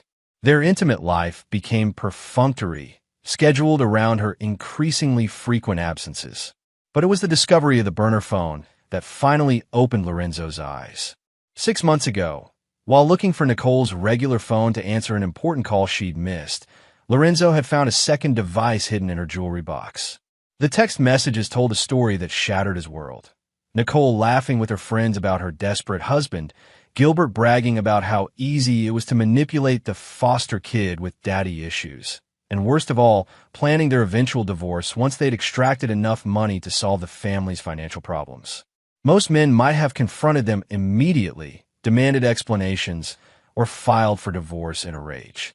But Lorenzo wasn't most men. The same calculating mind that had built his fortune now turned toward a different kind of problem-solving. If Gilbert Raymond wanted to play games with a man who had nothing to lose, Lorenzo would teach him the difference between old money arrogance and new money intelligence. For 6 months, Lorenzo had played the perfect mark. He'd continued to respond to their requests for money, all while carefully documenting every transaction, every lie, every manipulation. He'd hired private investigators to dig into Gilbert's real financial situation, discovering debts to some very dangerous people and a gambling problem that had spiraled completely out of control. More importantly, Lorenzo had used his cybersecurity expertise to gain access to communications and financial records that painted a complete picture of the conspiracy against him. Every email, every text message, every bank transfer had been carefully cataloged and stored in multiple secure locations. The Sunday lunch invitation from Gilbert had come 3 days ago, presented by Nicole as a family bonding opportunity. She'd seemed unusually nervous when delivering it, and Lorenzo had known instinctively that this was meant to be the end game, the final humiliation before they moved to the next phase of their plan. As Lorenzo adjusted his tie and prepared to leave for what Nicole believed would be his destruction, he allowed himself a small smile. Gilbert Raymond was about to learn that underestimating a man who'd survived war zones and corporate boardrooms was a mistake that carried a very steep price. The game was about to begin, and Lorenzo held all the cards. Chapter 2: The Sunday Massacre. The Raymond family estate sat on 2 acres of manicured lawn in Lake Forest, its Georgian architecture screaming old money and established power. As Lorenzo pulled his Tesla into the circular drive, he noted the 3 other luxury cars already parked there: Gilbert's Bentley, Nicole's BMW, and a Mercedes he didn't recognize. Inside, the house was exactly what Lorenzo expected: dark wood paneling, oil paintings of stern ancestors, and furniture that probably cost more than most people's homes. But Lorenzo's trained eye caught the telltale signs of financial strain: slightly faded patches where artwork had been removed, gaps in the family silver display, and the subtle where that came from deferred maintenance. Gilbert Raymond stood in the center of the formal dining room like a king holding court. At 62, he still cut an imposing figure, tall, silver-haired, and possessed of the kind of natural arrogance that came from generations of unearned privilege. His wife Dolores had passed away 5 years earlier, leaving him to manage both the family fortune and Nicole's life with the same heavy-handed approach that had characterized his business dealings. "Lorenzo," Gilbert's voice boomed across the room with false warmth. So glad you could join us for our little family gathering. Nicole emerged from the kitchen, looking stunning in a blue dress that Lorenzo had bought her for their anniversary. She kissed his cheek with the same mechanical affection she'd been showing him for months, and he caught the brief look of guilt that flashed across her features. The third person in the room was Casey Hale, Gilbert's longtime lawyer and golf partner. Lorenzo had met Casey before, a thin, nervous man who seemed to specialize in helping wealthy families hide their assets and minimize their tax burdens. His presence here was interesting, suggesting this gathering had a purpose beyond simple family bonding. Casey was just telling us about some exciting investment opportunities. Gilbert continued, pouring himself a generous scotch. Perhaps you'd be interested in hearing about them, Lorenzo. I know you're always looking for ways to put that tech money to good use. Lorenzo accepted a drink and settled into his chair, noting how everyone else seemed positioned to observe his reactions. I'm always open to hearing new ideas, he replied mildly. The lunch proceeded with the kind of forced conversation that characterized most of Lorenzo's interactions with Nicole's family.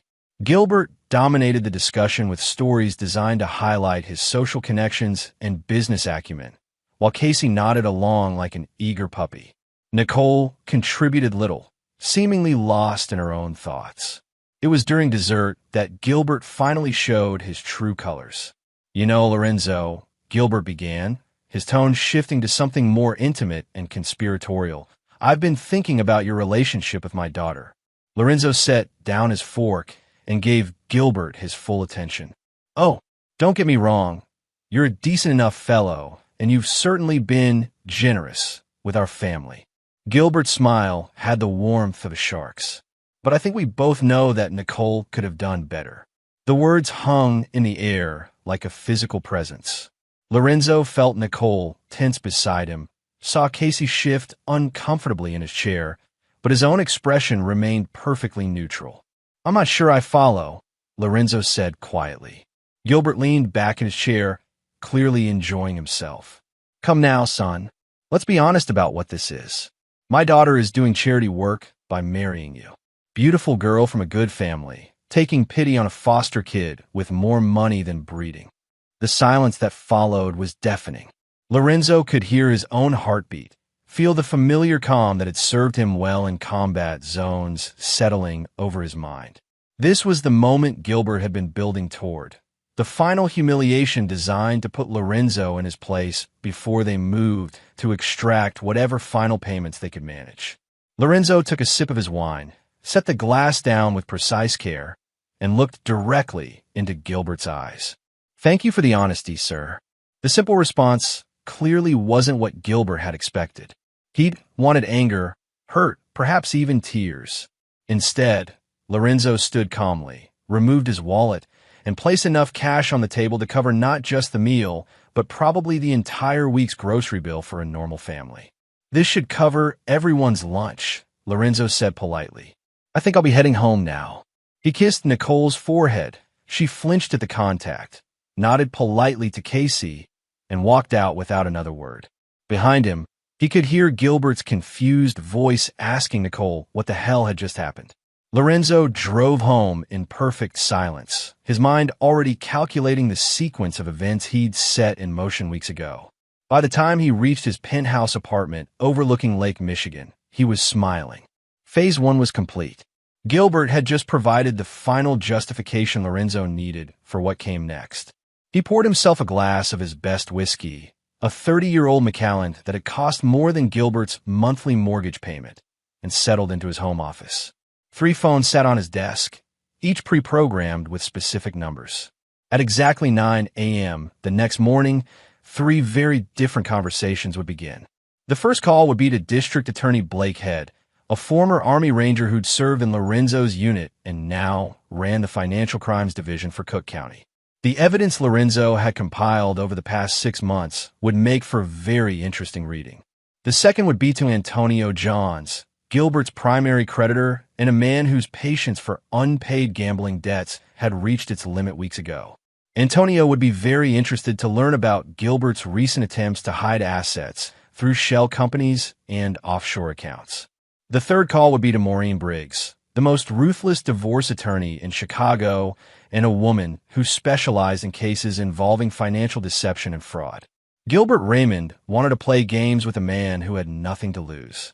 Tomorrow, he would learn the difference between having nothing to lose and having everything to gain from revenge. Lorenzo raised his glass in a mock toast to the empty room. To family, he said aloud, and drank deeply. The war was about to begin, and Gilbert had just surrendered his only advantage, the element of surprise. Chapter 3. The Morning Reckoning. Gilbert Raymond woke at 8:47 a.m. with the kind of hangover that reminded him why doctors advised against mixing vintage scotch with victory celebrations. The previous day's lunch had gone exactly as planned. Lorenzo had been humiliated, put firmly in his place, and most importantly, shown that his money couldn't buy him real acceptance into their world. Gilbert rolled over in his king-sized bed, reaching for the crystal water glass on his nightstand, when his phone buzzed with the first message. The text was from Maureen Briggs, and it was exactly 4 words long. "Call me immediately." Emergency. Gilbert frowned, struggling to focus through his hangover haze. Maureen was his lawyer, not Casey, who handled the family's genteel legal matters, but Maureen, who specialized in the kind of problems that required more creative solutions. Problems like gambling debts, creditor negotiations, and asset protection strategies that pushed the boundaries of legality.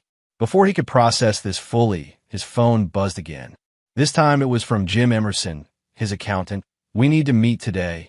Serious problems." Gilbert sat up in bed, his hangover forgotten. Jim was the most unflappable man he knew, a forensic accountant who'd helped the Raymond family navigate IRS audits, offshore banking regulations, and complex trust fund structures. For Jim to use the word serious meant catastrophe. The third text arrived as Gilbert was reaching for his robe. "Hope you slept well. Today should be interesting. L." Gilbert stared at the message, reading it 3 times before the sender's identity fully registered. Lorenzo, his son-in-law, had never sent him a text message before, had barely communicated with him at all outside of formal family gatherings. The phone rang before Gilbert could formulate a response. "Mr. Raymond?" Maureen's voice was sharp, professional, and completely devoid of its usual deferential tone. "We need to talk. Now." "Maureen, it's barely 9 in the morning. What's this about?" "It's about the fact that your son-in-law filed for divorce at 8:30 this morning with documentation that's going to destroy you." Maureen paused, and Gilbert could hear papers rustling in the background. "Gilbert, how much does Lorenzo know about your financial situation?" "What kind of question is that?" "He knows what any son-in-law would know." "Does he know about the Cayman accounts? The shell companies? The money you've been funneling through Nicole's name?" Maureen's voice cut through Gilbert's protest like a blade. "Because he's documented all of it. Every transaction, every hidden asset, every lie you've told about the family's financial situation." Gilbert felt the room spin around him. "That's impossible. There's no way he could have accessed." "Gilbert, the man built cybersecurity companies. Did you really think your password-protected spreadsheets and encrypted emails were going to keep him out?" Maureen sighed heavily. "This gets worse. Much worse." Before Gilbert could respond, his phone buzzed with another call. Jim Emerson's name flashed on the screen. "I have to take this," Gilbert told Maureen. "Don't hang up on me," she warned. "We're not done." Gilbert switched calls. "Jim, thank God." Maureen is saying. "Gilbert, we're fucked." Jim's calm, professional demeanor had vanished completely. "Antonio Johns called me 20 minutes ago. He knows about everything. The fake property transfers, the hidden bank accounts, the money we moved to Nicole's name. Everything." Gilbert's knees gave out, and he collapsed onto the edge of his bed. Antonio Johns was not the kind of man who accepted excuses or payment plans. He was the kind of man who collected debts through methods that didn't require court orders. "How is that possible?"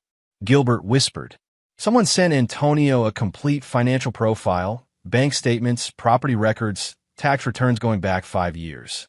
Professional quality work, the kind that costs serious money." Jim paused. "Gilbert, there's more. The IRS received an anonymous tip this morning about unreported income and potential tax evasion. They're opening an investigation." Gilbert dropped the phone, his mind reeling. This couldn't be coincidence. Lorenzo's text message flashed through his memory. Today should be interesting. He fumbled to reconnect with Maureen, his hands shaking as he tried to work the phone. Are you back? Maureen's voice was clipped, impatient. Maureen, we need to fix this. Whatever Lorenzo thinks he knows. Gilbert, shut up and listen. Maureen's tone brooked no argument. Lorenzo isn't just filing for divorce. He's claiming fraud, financial deception, and conspiracy. He has documentation proving that Nicole participated in a scheme to defraud him of over $300,000 through false pretenses and manipulated emotional attachment. Gilbert felt his world tilting. Nicole wouldn't. She loves him. Gilbert, he has recordings. Phone calls, text messages, private conversations. Your daughter and you planning how to extract money from him.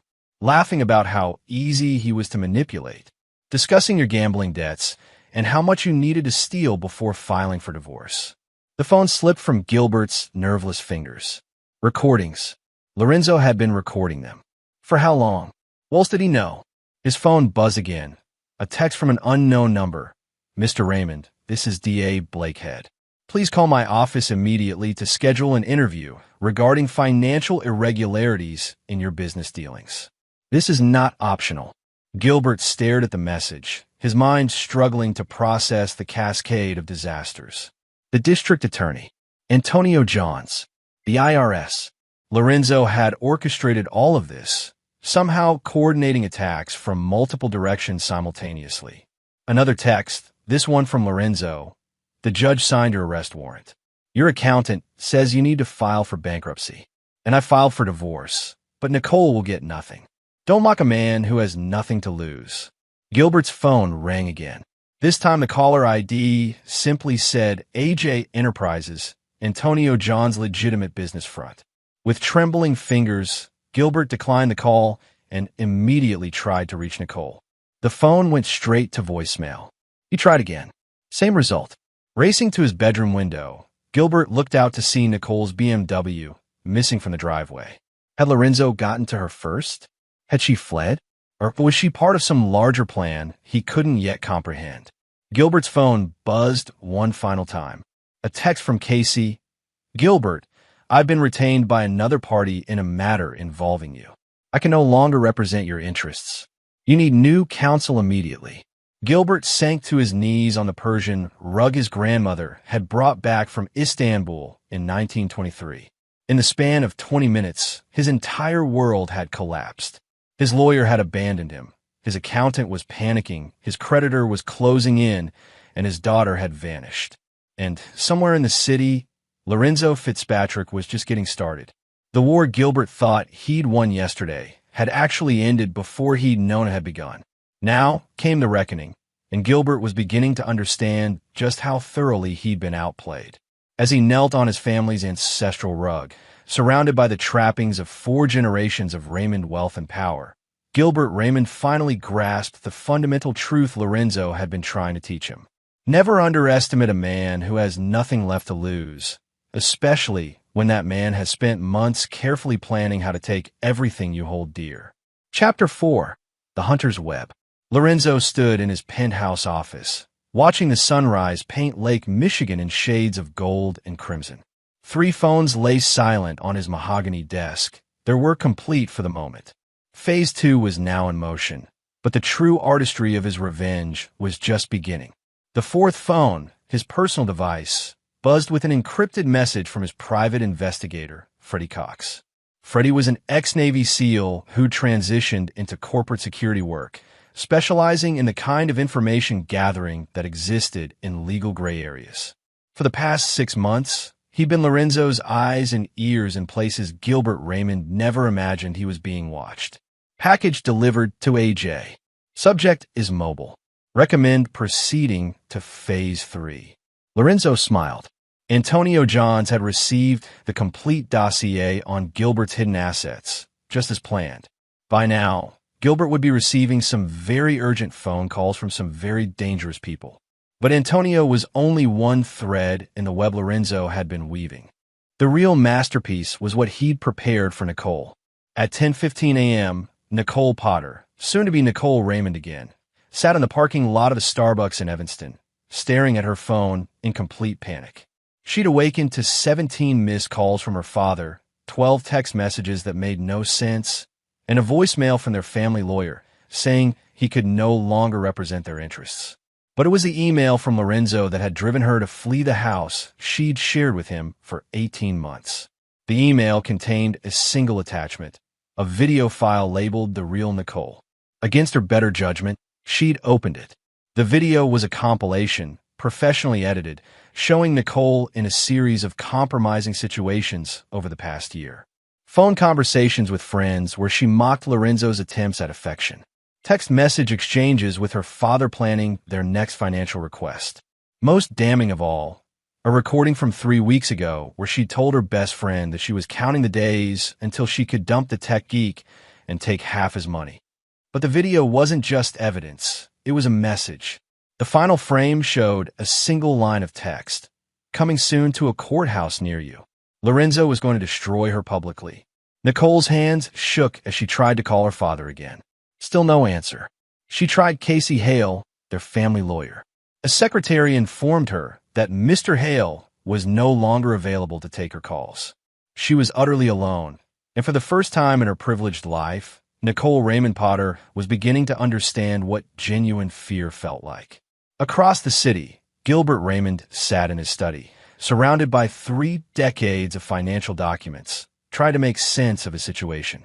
Maureen Briggs had agreed to meet him at noon, but her tone had made it clear this was a professional courtesy, not a rescue mission. The house felt different now, smaller somehow, as if the walls were closing in. Every family portrait seemed to mock him, every piece of expensive furniture a reminder of the lifestyle he was about to lose. Gilbert's phone rang. Antonio Johns. Mr. Raymond. Antonio's voice carried the kind of calm that preceded violence. I think we need to have a conversation. Antonio, I can explain. No explanations necessary. Your son-in-law has been very thorough in his documentation.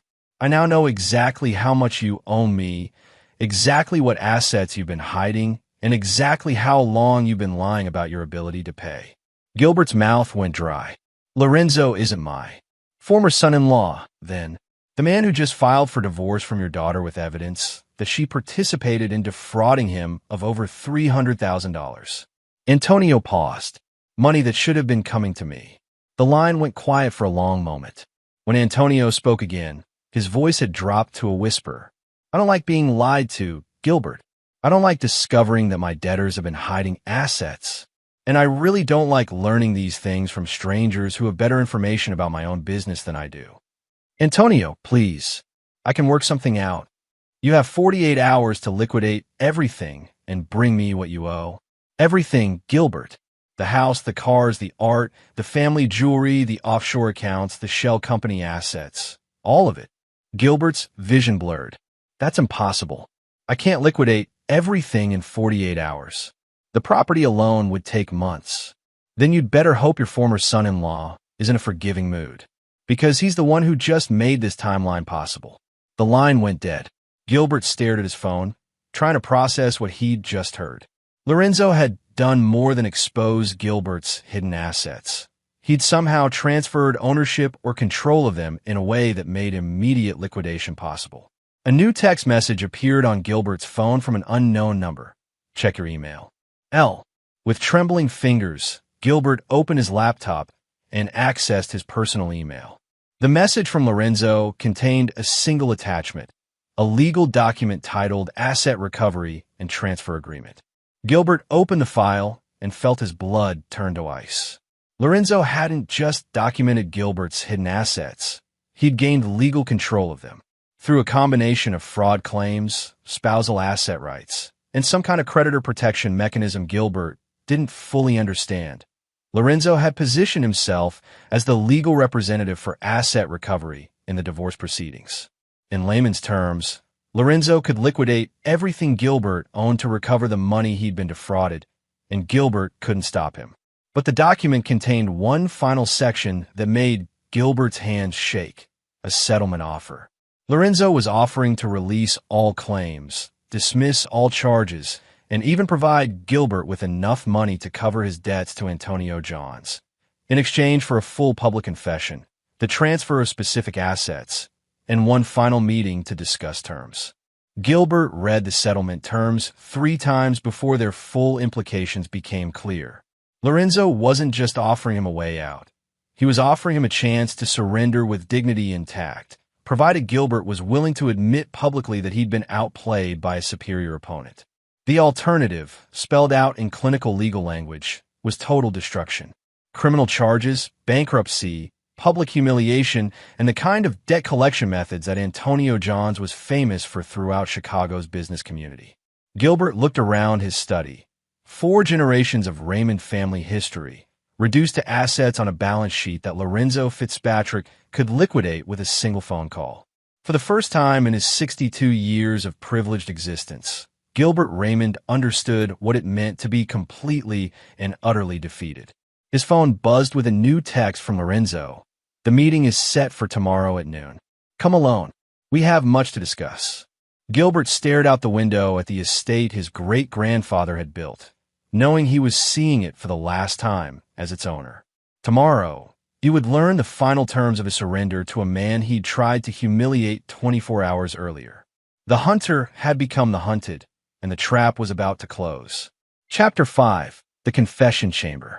The abandoned warehouse in Chicago's Pilsen district had been one of Lorenzo's first real estate investments, a seemingly derelict building that housed a state-of-the-art data center behind its crumbling facade. It was here, in a space that looked like decay but hummed with technological power, that Lorenzo had chosen to conduct the final act of Gilbert Raymond's destruction. Gilbert arrived exactly at noon, driving his Bentley through streets that felt alien to a man accustomed to Lake Forest's manicured lawns. The warehouse district was a maze of loading docks and chain-link fences, a far cry from the country club conference rooms where Gilbert usually conducted his business. Lorenzo waited inside, standing beside a conference table that looked absurdly formal in the industrial setting. He wore a simple black suit, his posture relaxed but alert, the stance of a man completely in control of his environment. "Gilbert," Lorenzo nodded as the older man entered.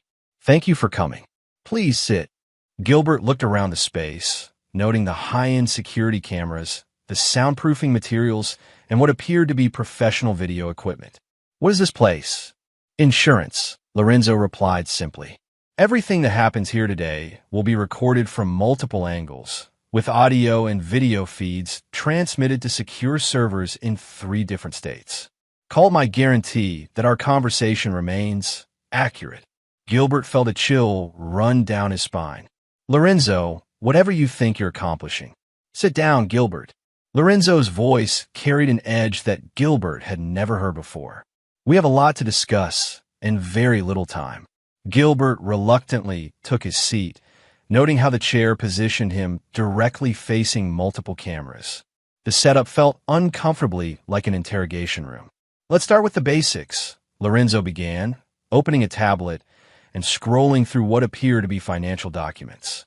"Over the past 18 months, you and your daughter defrauded me of $347,000 through false pretenses, emotional manipulation, and outright theft." "Now wait just a minute. I'm not finished." Lorenzo's eyes remained fixed on the tablet. The money was extracted through a series of manufactured emergencies, false investment opportunities, and fabricated family crises. Every request came through Nicole, leveraging her position as my wife to overcome my natural skepticism. Gilbert opened his mouth to protest, but Lorenzo continued without pause. "You used your daughter as bait, Gilbert. You trained her to manipulate me emotionally, to make me believe I was finally being accepted into a family that actually viewed me with contempt." Lorenzo looked up from the tablet, his eyes cold as winter lake ice. "The question is whether you're going to acknowledge this publicly or whether I'm going to have to prove it in court." "You can't prove." Lorenzo touched his tablet, and the warehouse's sound system came alive with Gilbert's voice. "Beautiful girl from a good family, taking pity on a foster kid with more money than breeding." The recording was crystal clear, obviously taken during the previous day's lunch. Gilbert felt his face flush as he heard his own words played back to him.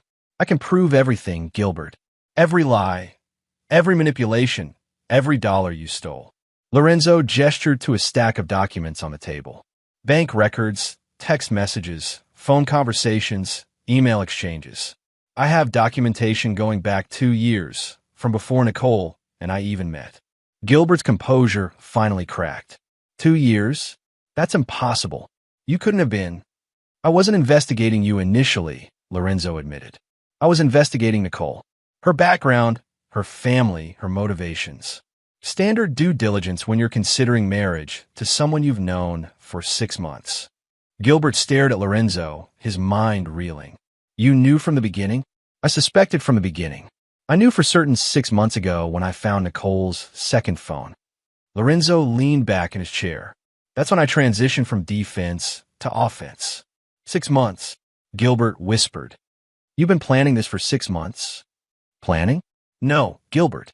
I've been building a case for 6 months. The planning began the moment you opened your mouth yesterday. Lorenzo smiled, and for the first time, Gilbert saw something genuinely frightening in his son-in-law's expression. Everything that's happened to you in the past 24 hours, the DA's investigation, Antonio Johns calling your debts, your lawyer abandoning you, the IRS audit, all of that was set in motion with 3 phone calls I made after leaving your house. Gilbert felt the room spinning around him. 3 phone calls? 3 phone calls to people who've been waiting for the right information at the right time. Lorenzo stood and began pacing around the table like a predator circling wounded prey. Blake Head has been looking for a financial crimes case that would boost his profile. I gave him a gift-wrapped prosecution that will make his career. Lorenzo paused behind Gilbert's chair. Antonio Johns has been frustrated by your ability to hide assets and avoid payment. I provided him with a complete roadmap to everything you own. Gilbert couldn't bring himself to ask about the third call. And Maureen Briggs has been waiting 18 months for someone to pay her retainer to destroy you in divorce court. Apparently, she's had a grudge against your family since you blackballed her from the country club 10 years ago. Gilbert's voice came out as a croak. What do you want from me?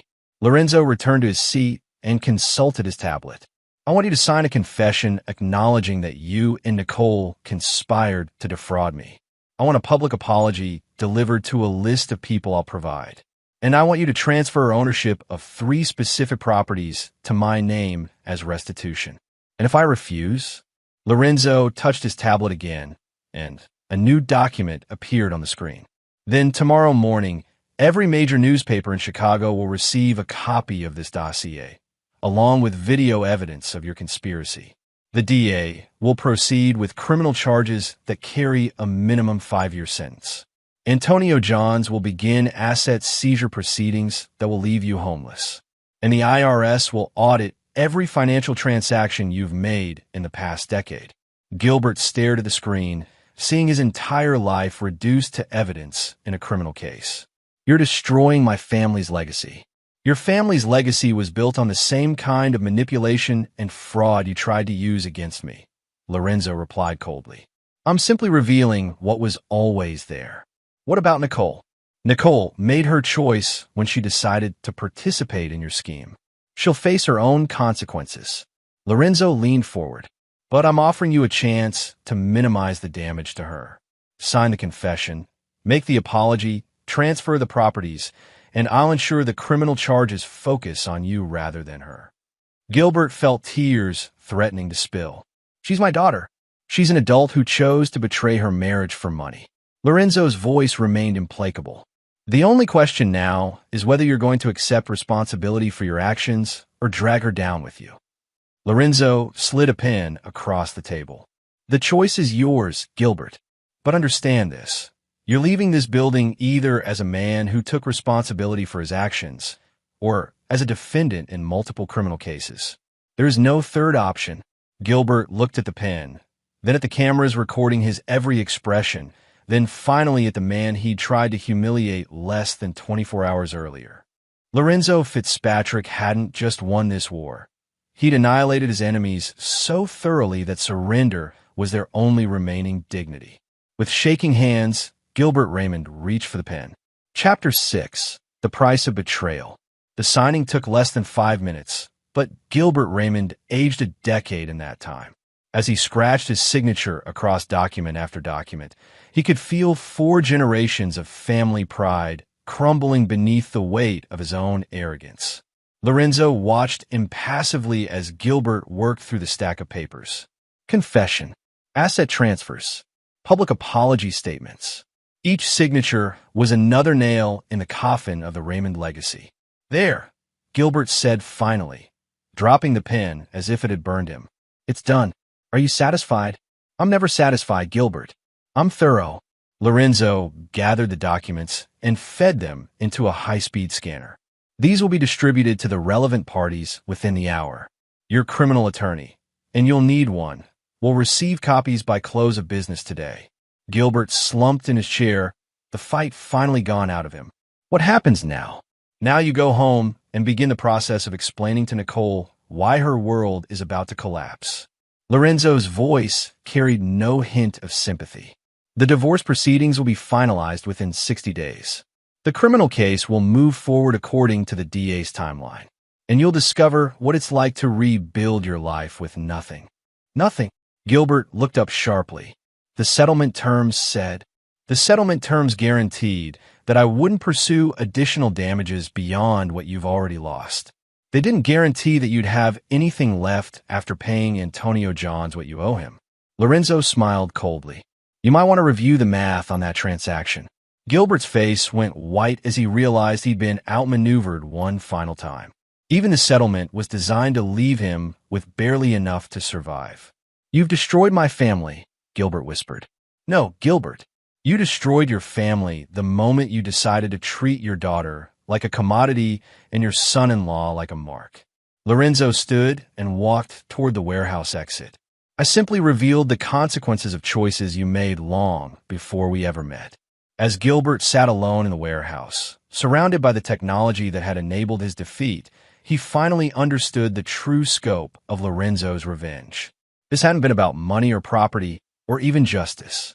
This had been about teaching a lesson in humility to a man who'd never learned the value of anything he couldn't buy or inherit. Across town, Nicole sat in her childhood bedroom at the Raymond estate, staring at the divorce papers that had been hand-delivered by a courier 30 minutes earlier. The documents were devastating in their clinical precision, outlining not just the financial fraud but her active participation in it. But it was the attached note from Lorenzo that brought her to tears. Nicole, I loved you. I would have given you everything you ever wanted, simply because it would have made you happy. The irony is that you could have had it all honestly, but you chose to take it dishonestly instead. I hope the money was worth it, because it's all you're going to have left. The truth of those words hit Nicole like a physical blow. Lorenzo would have given her anything, had given her anything she'd asked for over the past 18 months. The clothes, the jewelry, the cars, the vacations, all freely offered by a man who desperately wanted to belong to something larger than himself. She'd never needed to manipulate him. She'd never needed to steal from him. She could have simply asked, and he would have said yes to almost anything. But her father had convinced her that Lorenzo was the enemy, that his wealth was temporary, that their family name and connections would outlast his technology money. Gilbert had poisoned her against her own husband before she'd even given the marriage a real chance. Now, as she read through the evidence Lorenzo had compiled, Nicole saw their entire relationship from his perspective. Every lie she'd told, every manipulation she'd participated in, every moment she'd chosen her father's greed over her husband's love. She destroyed the best thing that had ever happened to her for $347,000 that was going to disappear into her father's debts anyway. Nicole's phone rang. Lorenzo's name appeared on the caller ID. Hello. Her voice came out as a whisper. I wanted to give you the opportunity to hear this from me rather than reading about it in tomorrow's papers, Lorenzo said without preamble. Your father has confessed to conspiracy to commit fraud. The DA will be filing charges within the week. Lorenzo, please. I know you have every right to be angry, but I'm not angry, Nicole. Anger implies that I still care enough to have an emotional reaction to your choices. Lorenzo's voice was perfectly calm, which somehow made it more devastating than if he'd been screaming. I'm simply informing you of facts. Nicole closed her eyes, feeling the last of her hope die. What about us? Is there any chance? There is no us, Nicole. There never was. Us was a fiction you and your father created to facilitate theft. Lorenzo paused. The divorce will be final in 60 days. After that, we'll have no reason to ever speak again. I loved you, Nicole whispered, surprising herself with the truth of it. No, you didn't. You love what I could provide. There's a difference. Lorenzo's voice softened slightly. For what it's worth, I believe you might have learned to love me eventually, if your father hadn't poisoned that possibility from the beginning. But we'll never know now. The line went dead. Nicole sat in the silence of her childhood room, surrounded by the relics of a privileged life that was about to vanish forever. The designer clothes, the expensive jewelry, the casual luxury she'd always taken for granted. All of it would soon be gone, liquidated to pay for her father's gambling debts and her own legal defense. She thought about calling Lorenzo back, begging him for another chance, promising to make amends. But she knew it was pointless. She'd seen that look in his eyes during their confrontations over the past day. The look of a man who'd completely written off everyone and everything associated with his betrayal. Lorenzo Fitzpatrick was done with the Raymond family, and Nicole was beginning to understand that in losing him, she'd lost the only person who'd ever been willing to love her for who she was rather than what she represented. The irony was crushing. In trying to take everything from him, she'd lost everything that actually mattered. Downstairs, Gilbert's Bentley pulled into the driveway. Nicole could hear her father's heavy footsteps on the marble floor, could hear him calling her name. Soon, they would have to face the consequences of their choices together.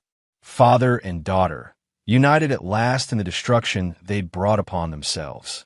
Outside, the sun was setting over Lake Forest, painting the Raymond estate in shades of gold and crimson that looked remarkably like fire. Chapter 7. The Reckoning Begins. 3 weeks after Gilbert Raymond signed his confession in a Pilsen warehouse, Chicago's elite social circles buzzed with the most scandalous downfall in recent memory. The Raymond family's disgrace had become the stuff of cautionary tales told in hushed tones at country club dining tables across the North Shore. The Chicago Tribune's financial section had featured a devastating expose titled Old Money, New Crimes: How the Raymond Empire Crumbled. The article, written with obvious access to insider information, detailed 4 generations of questionable financial practices that had culminated in Gilbert's systematic fraud against his own son-in-law. But it was the Cook County DA's press conference that had truly buried the Raymond name. District Attorney Blake Head stood behind a podium laden with evidence boxes, his military bearing commanding the room's attention. Today, we're announcing charges against Gilbert Raymond and Nicole Potter in what may be the most brazen case of matrimonial fraud in Cook County history. Blake outlined the case with prosecutorial precision: conspiracy to commit fraud, wire fraud, money laundering, and tax evasion. The evidence was overwhelming, he explained, thanks to the cooperation of the victim who had provided extraordinary documentation of the crimes against him. This case serves as a reminder that fraud is fraud, regardless of the social status of the perpetrators or the sophistication of their methods. Blake continued, "The people of Cook County deserve to know that no one is above the law." The press conference had aired live on 3 local networks and been picked up by national financial news programs. By evening, Gilbert Raymond had become the face of white-collar crime, his mugshot appearing beside headlines about the charity marriage scandal. Lorenzo watched the coverage from his office, feeling no satisfaction from Gilbert's public humiliation. Revenge, he discovered, was a dish that left an odd aftertaste. Necessary, perhaps, but not particularly nourishing. His assistant, Teresa Spears, knocked on his office door. "Mr. Fitzpatrick? There's someone here to see you. Says it's personal." Lorenzo looked up from his computer screen. "I'm not taking any media interviews." "It's not media, sir. It's Nicole Potter." Lorenzo considered this for a long moment. He'd been expecting this visit ever since the charges had been announced. Send her in, but asked security to remain nearby. Nicole entered his office looking nothing like the polished society wife he'd married. Her auburn hair was pulled back in a simple ponytail, her makeup minimal, her clothing expensive but worn, the appearance of someone whose world had recently collapsed but who was trying to maintain dignity in the ruins. "Thank you for seeing me," she said, taking the chair across from his desk without invitation. Lorenzo studied her face, looking for signs of the manipulation he'd grown accustomed to recognizing. Instead, he saw something that surprised him: genuine remorse. "You have 5 minutes," he said. Nicole nodded, as if she'd expected no more. "I wanted to apologize. Not because I think it will change anything, but because you deserve to hear it. I've heard a lot of apologies lately. Most of them have been court-ordered. This isn't." Nicole met his eyes directly. "I participated in defrauding you of money, yes. But more than that, I stole your trust. I stole the chance for us to have a real marriage. I stole your belief that someone could love you for who you are rather than what you could provide." Lorenzo remained silent, his expression unreadable. "My father spent my entire life teaching me that people were resources to be managed, that relationships were transactions to be optimized." Nicole's voice remained steady, but Lorenzo could see the effort it required. "I believed him because it was easier than questioning everything I've been raised to think was normal." That sounds like an explanation, not an apology. "You're right." Nicole took a breath. "I'm sorry, Lorenzo. I'm sorry I chose my father's greed over your love. I'm sorry I betrayed you when you offered me everything I could have wanted honestly. And I'm sorry it took losing everything to make me understand what I'd thrown away." Lorenzo leaned back in his chair. "What do you want from me, Nicole?" "Nothing. I know I can't undo what I did. I know you'll never trust me again, and I don't blame you for that." She paused. "I just wanted you to know that somewhere in all the lies, there were moments when my feelings for you were real. Well, I forgot about my father's plan and just enjoyed being married to someone who made me laugh. But not enough moments to change your behavior. No, not enough moments." Nicole stood to leave. "For what it's worth, you were right about something you said during the divorce mediation. I could have had everything I wanted if I'd just been honest with you.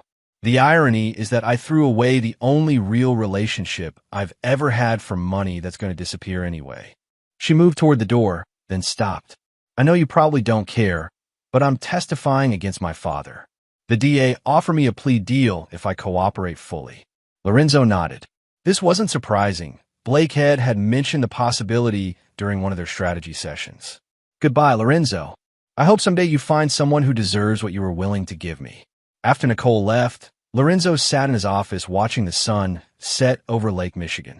The city spread out below him, 8 million people living their lives, most of them blissfully unaware that the Raymond family drama had ever existed. His phone buzzed with a text from Freddie Cox. "AJ's people visited Gilbert this morning. No violence, just a conversation about timeline expectations." Subject appeared to understand the urgency. Lorenzo deleted the message. Antonio Johns was handling his own business now, collecting the debts that Gilbert could no longer hide. That was no longer Lorenzo's concern.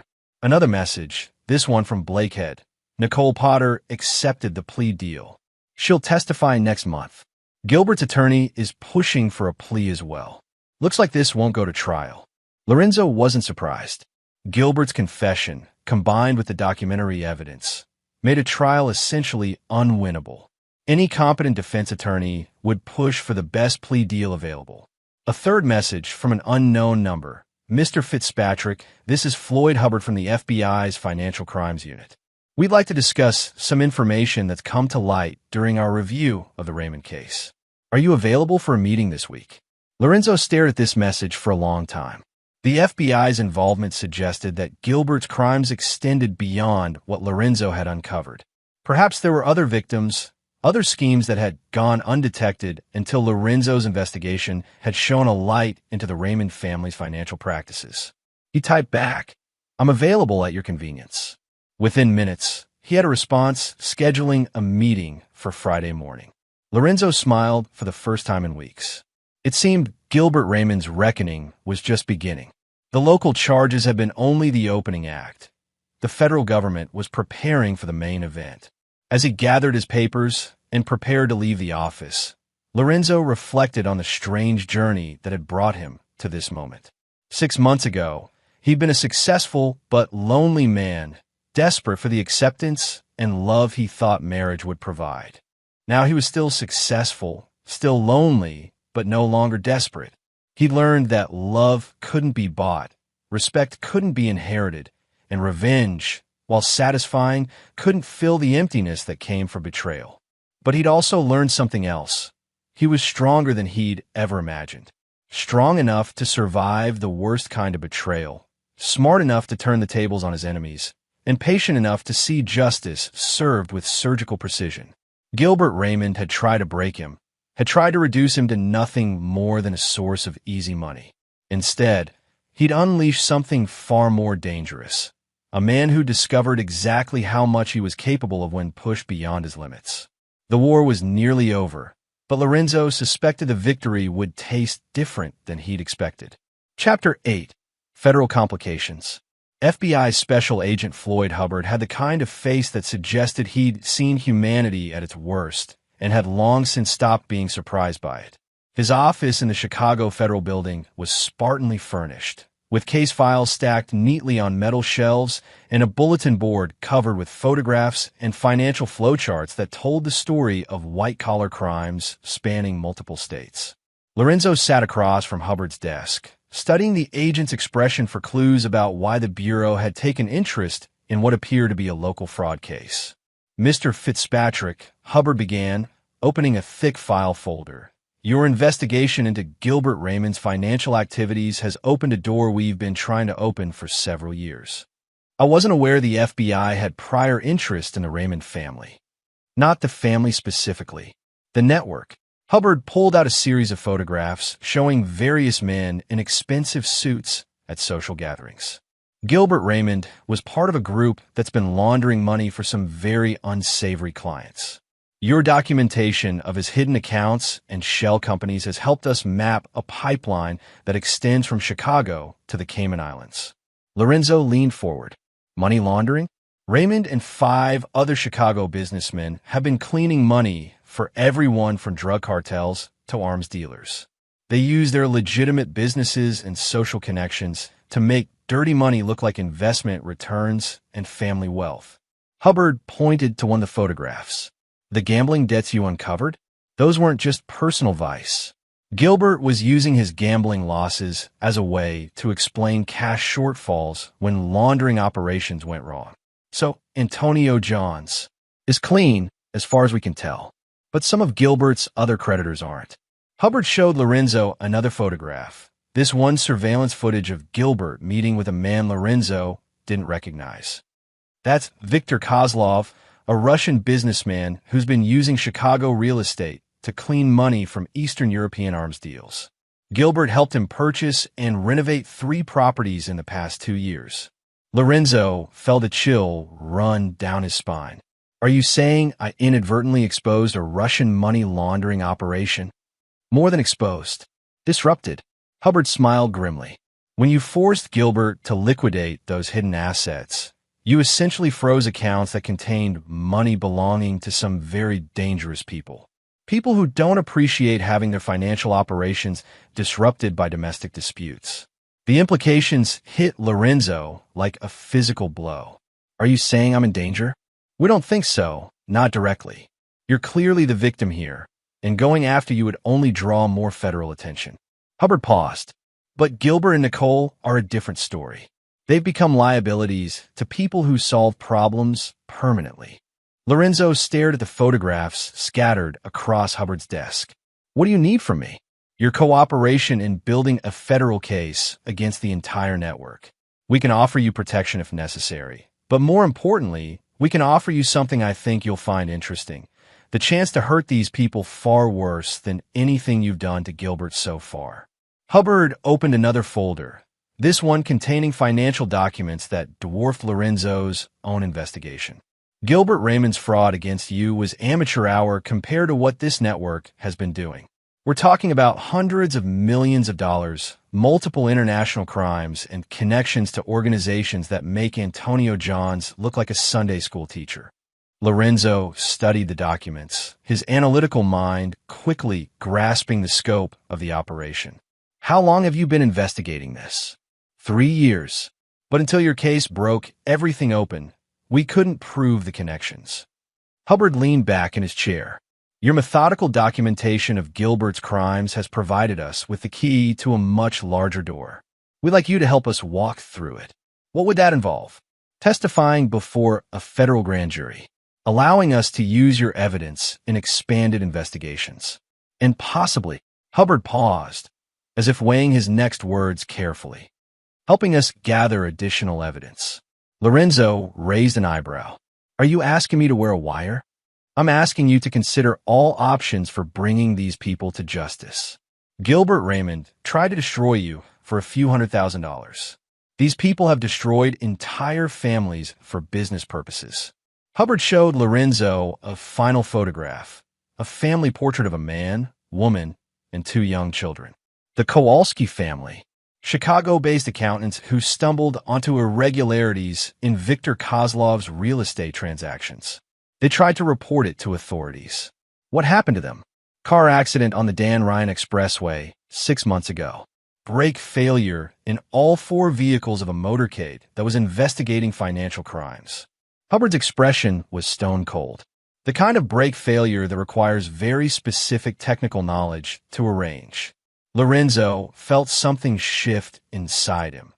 A transformation from the controlled anger that had driven his revenge against Gilbert to something colder and more dangerous. These weren't just white-collar criminals playing financial games. These were murderers who used money as a weapon. If I help you, Lorenzo said carefully, what happens to Gilbert and Nicole?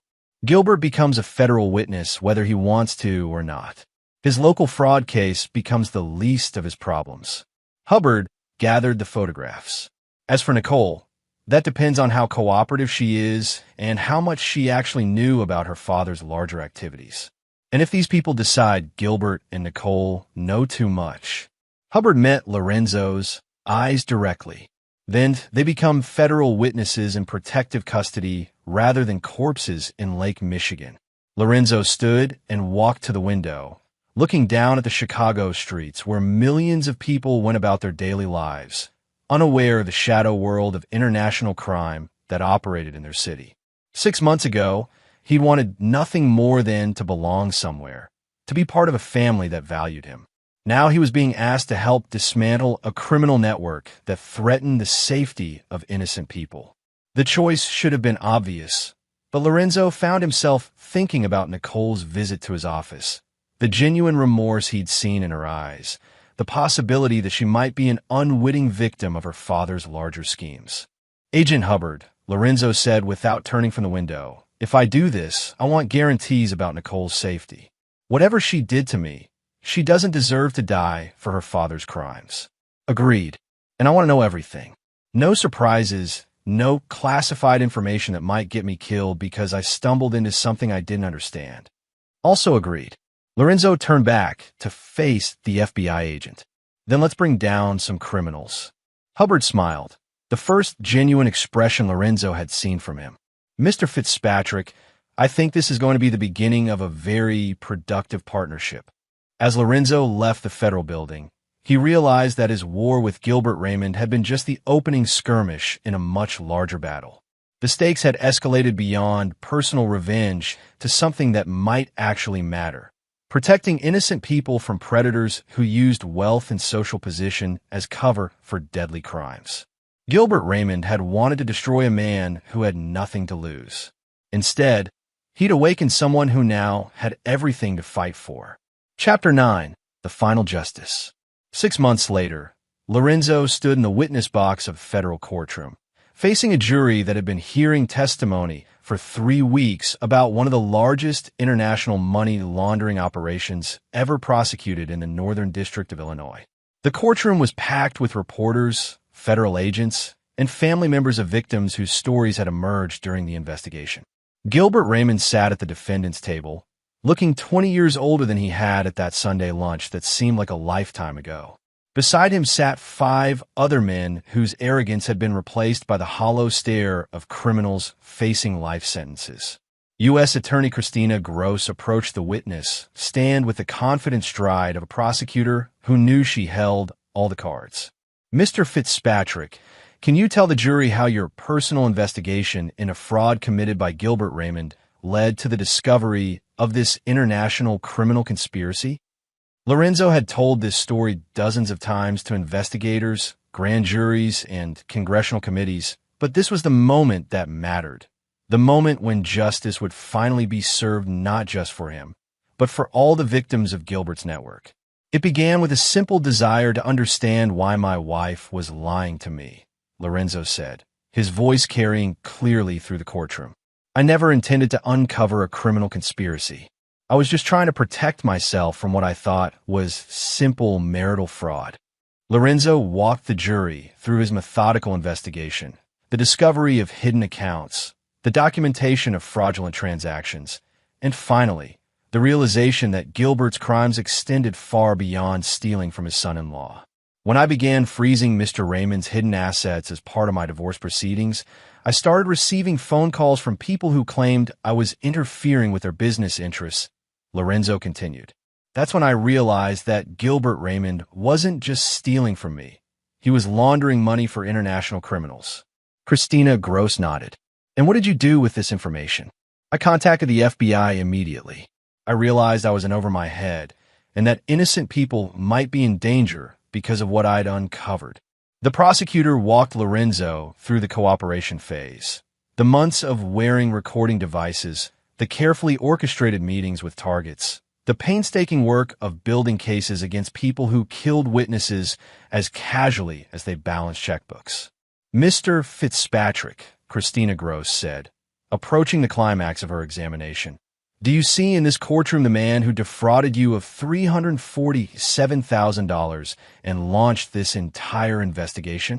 Yes, Gilbert Raymond, seated at the defendant's table.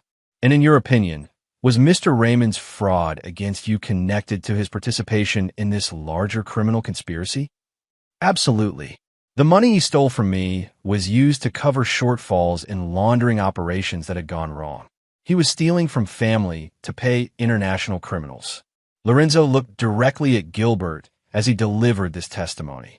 The older man's eyes were filled with a mixture of hatred, defeat, and something that might have been regret.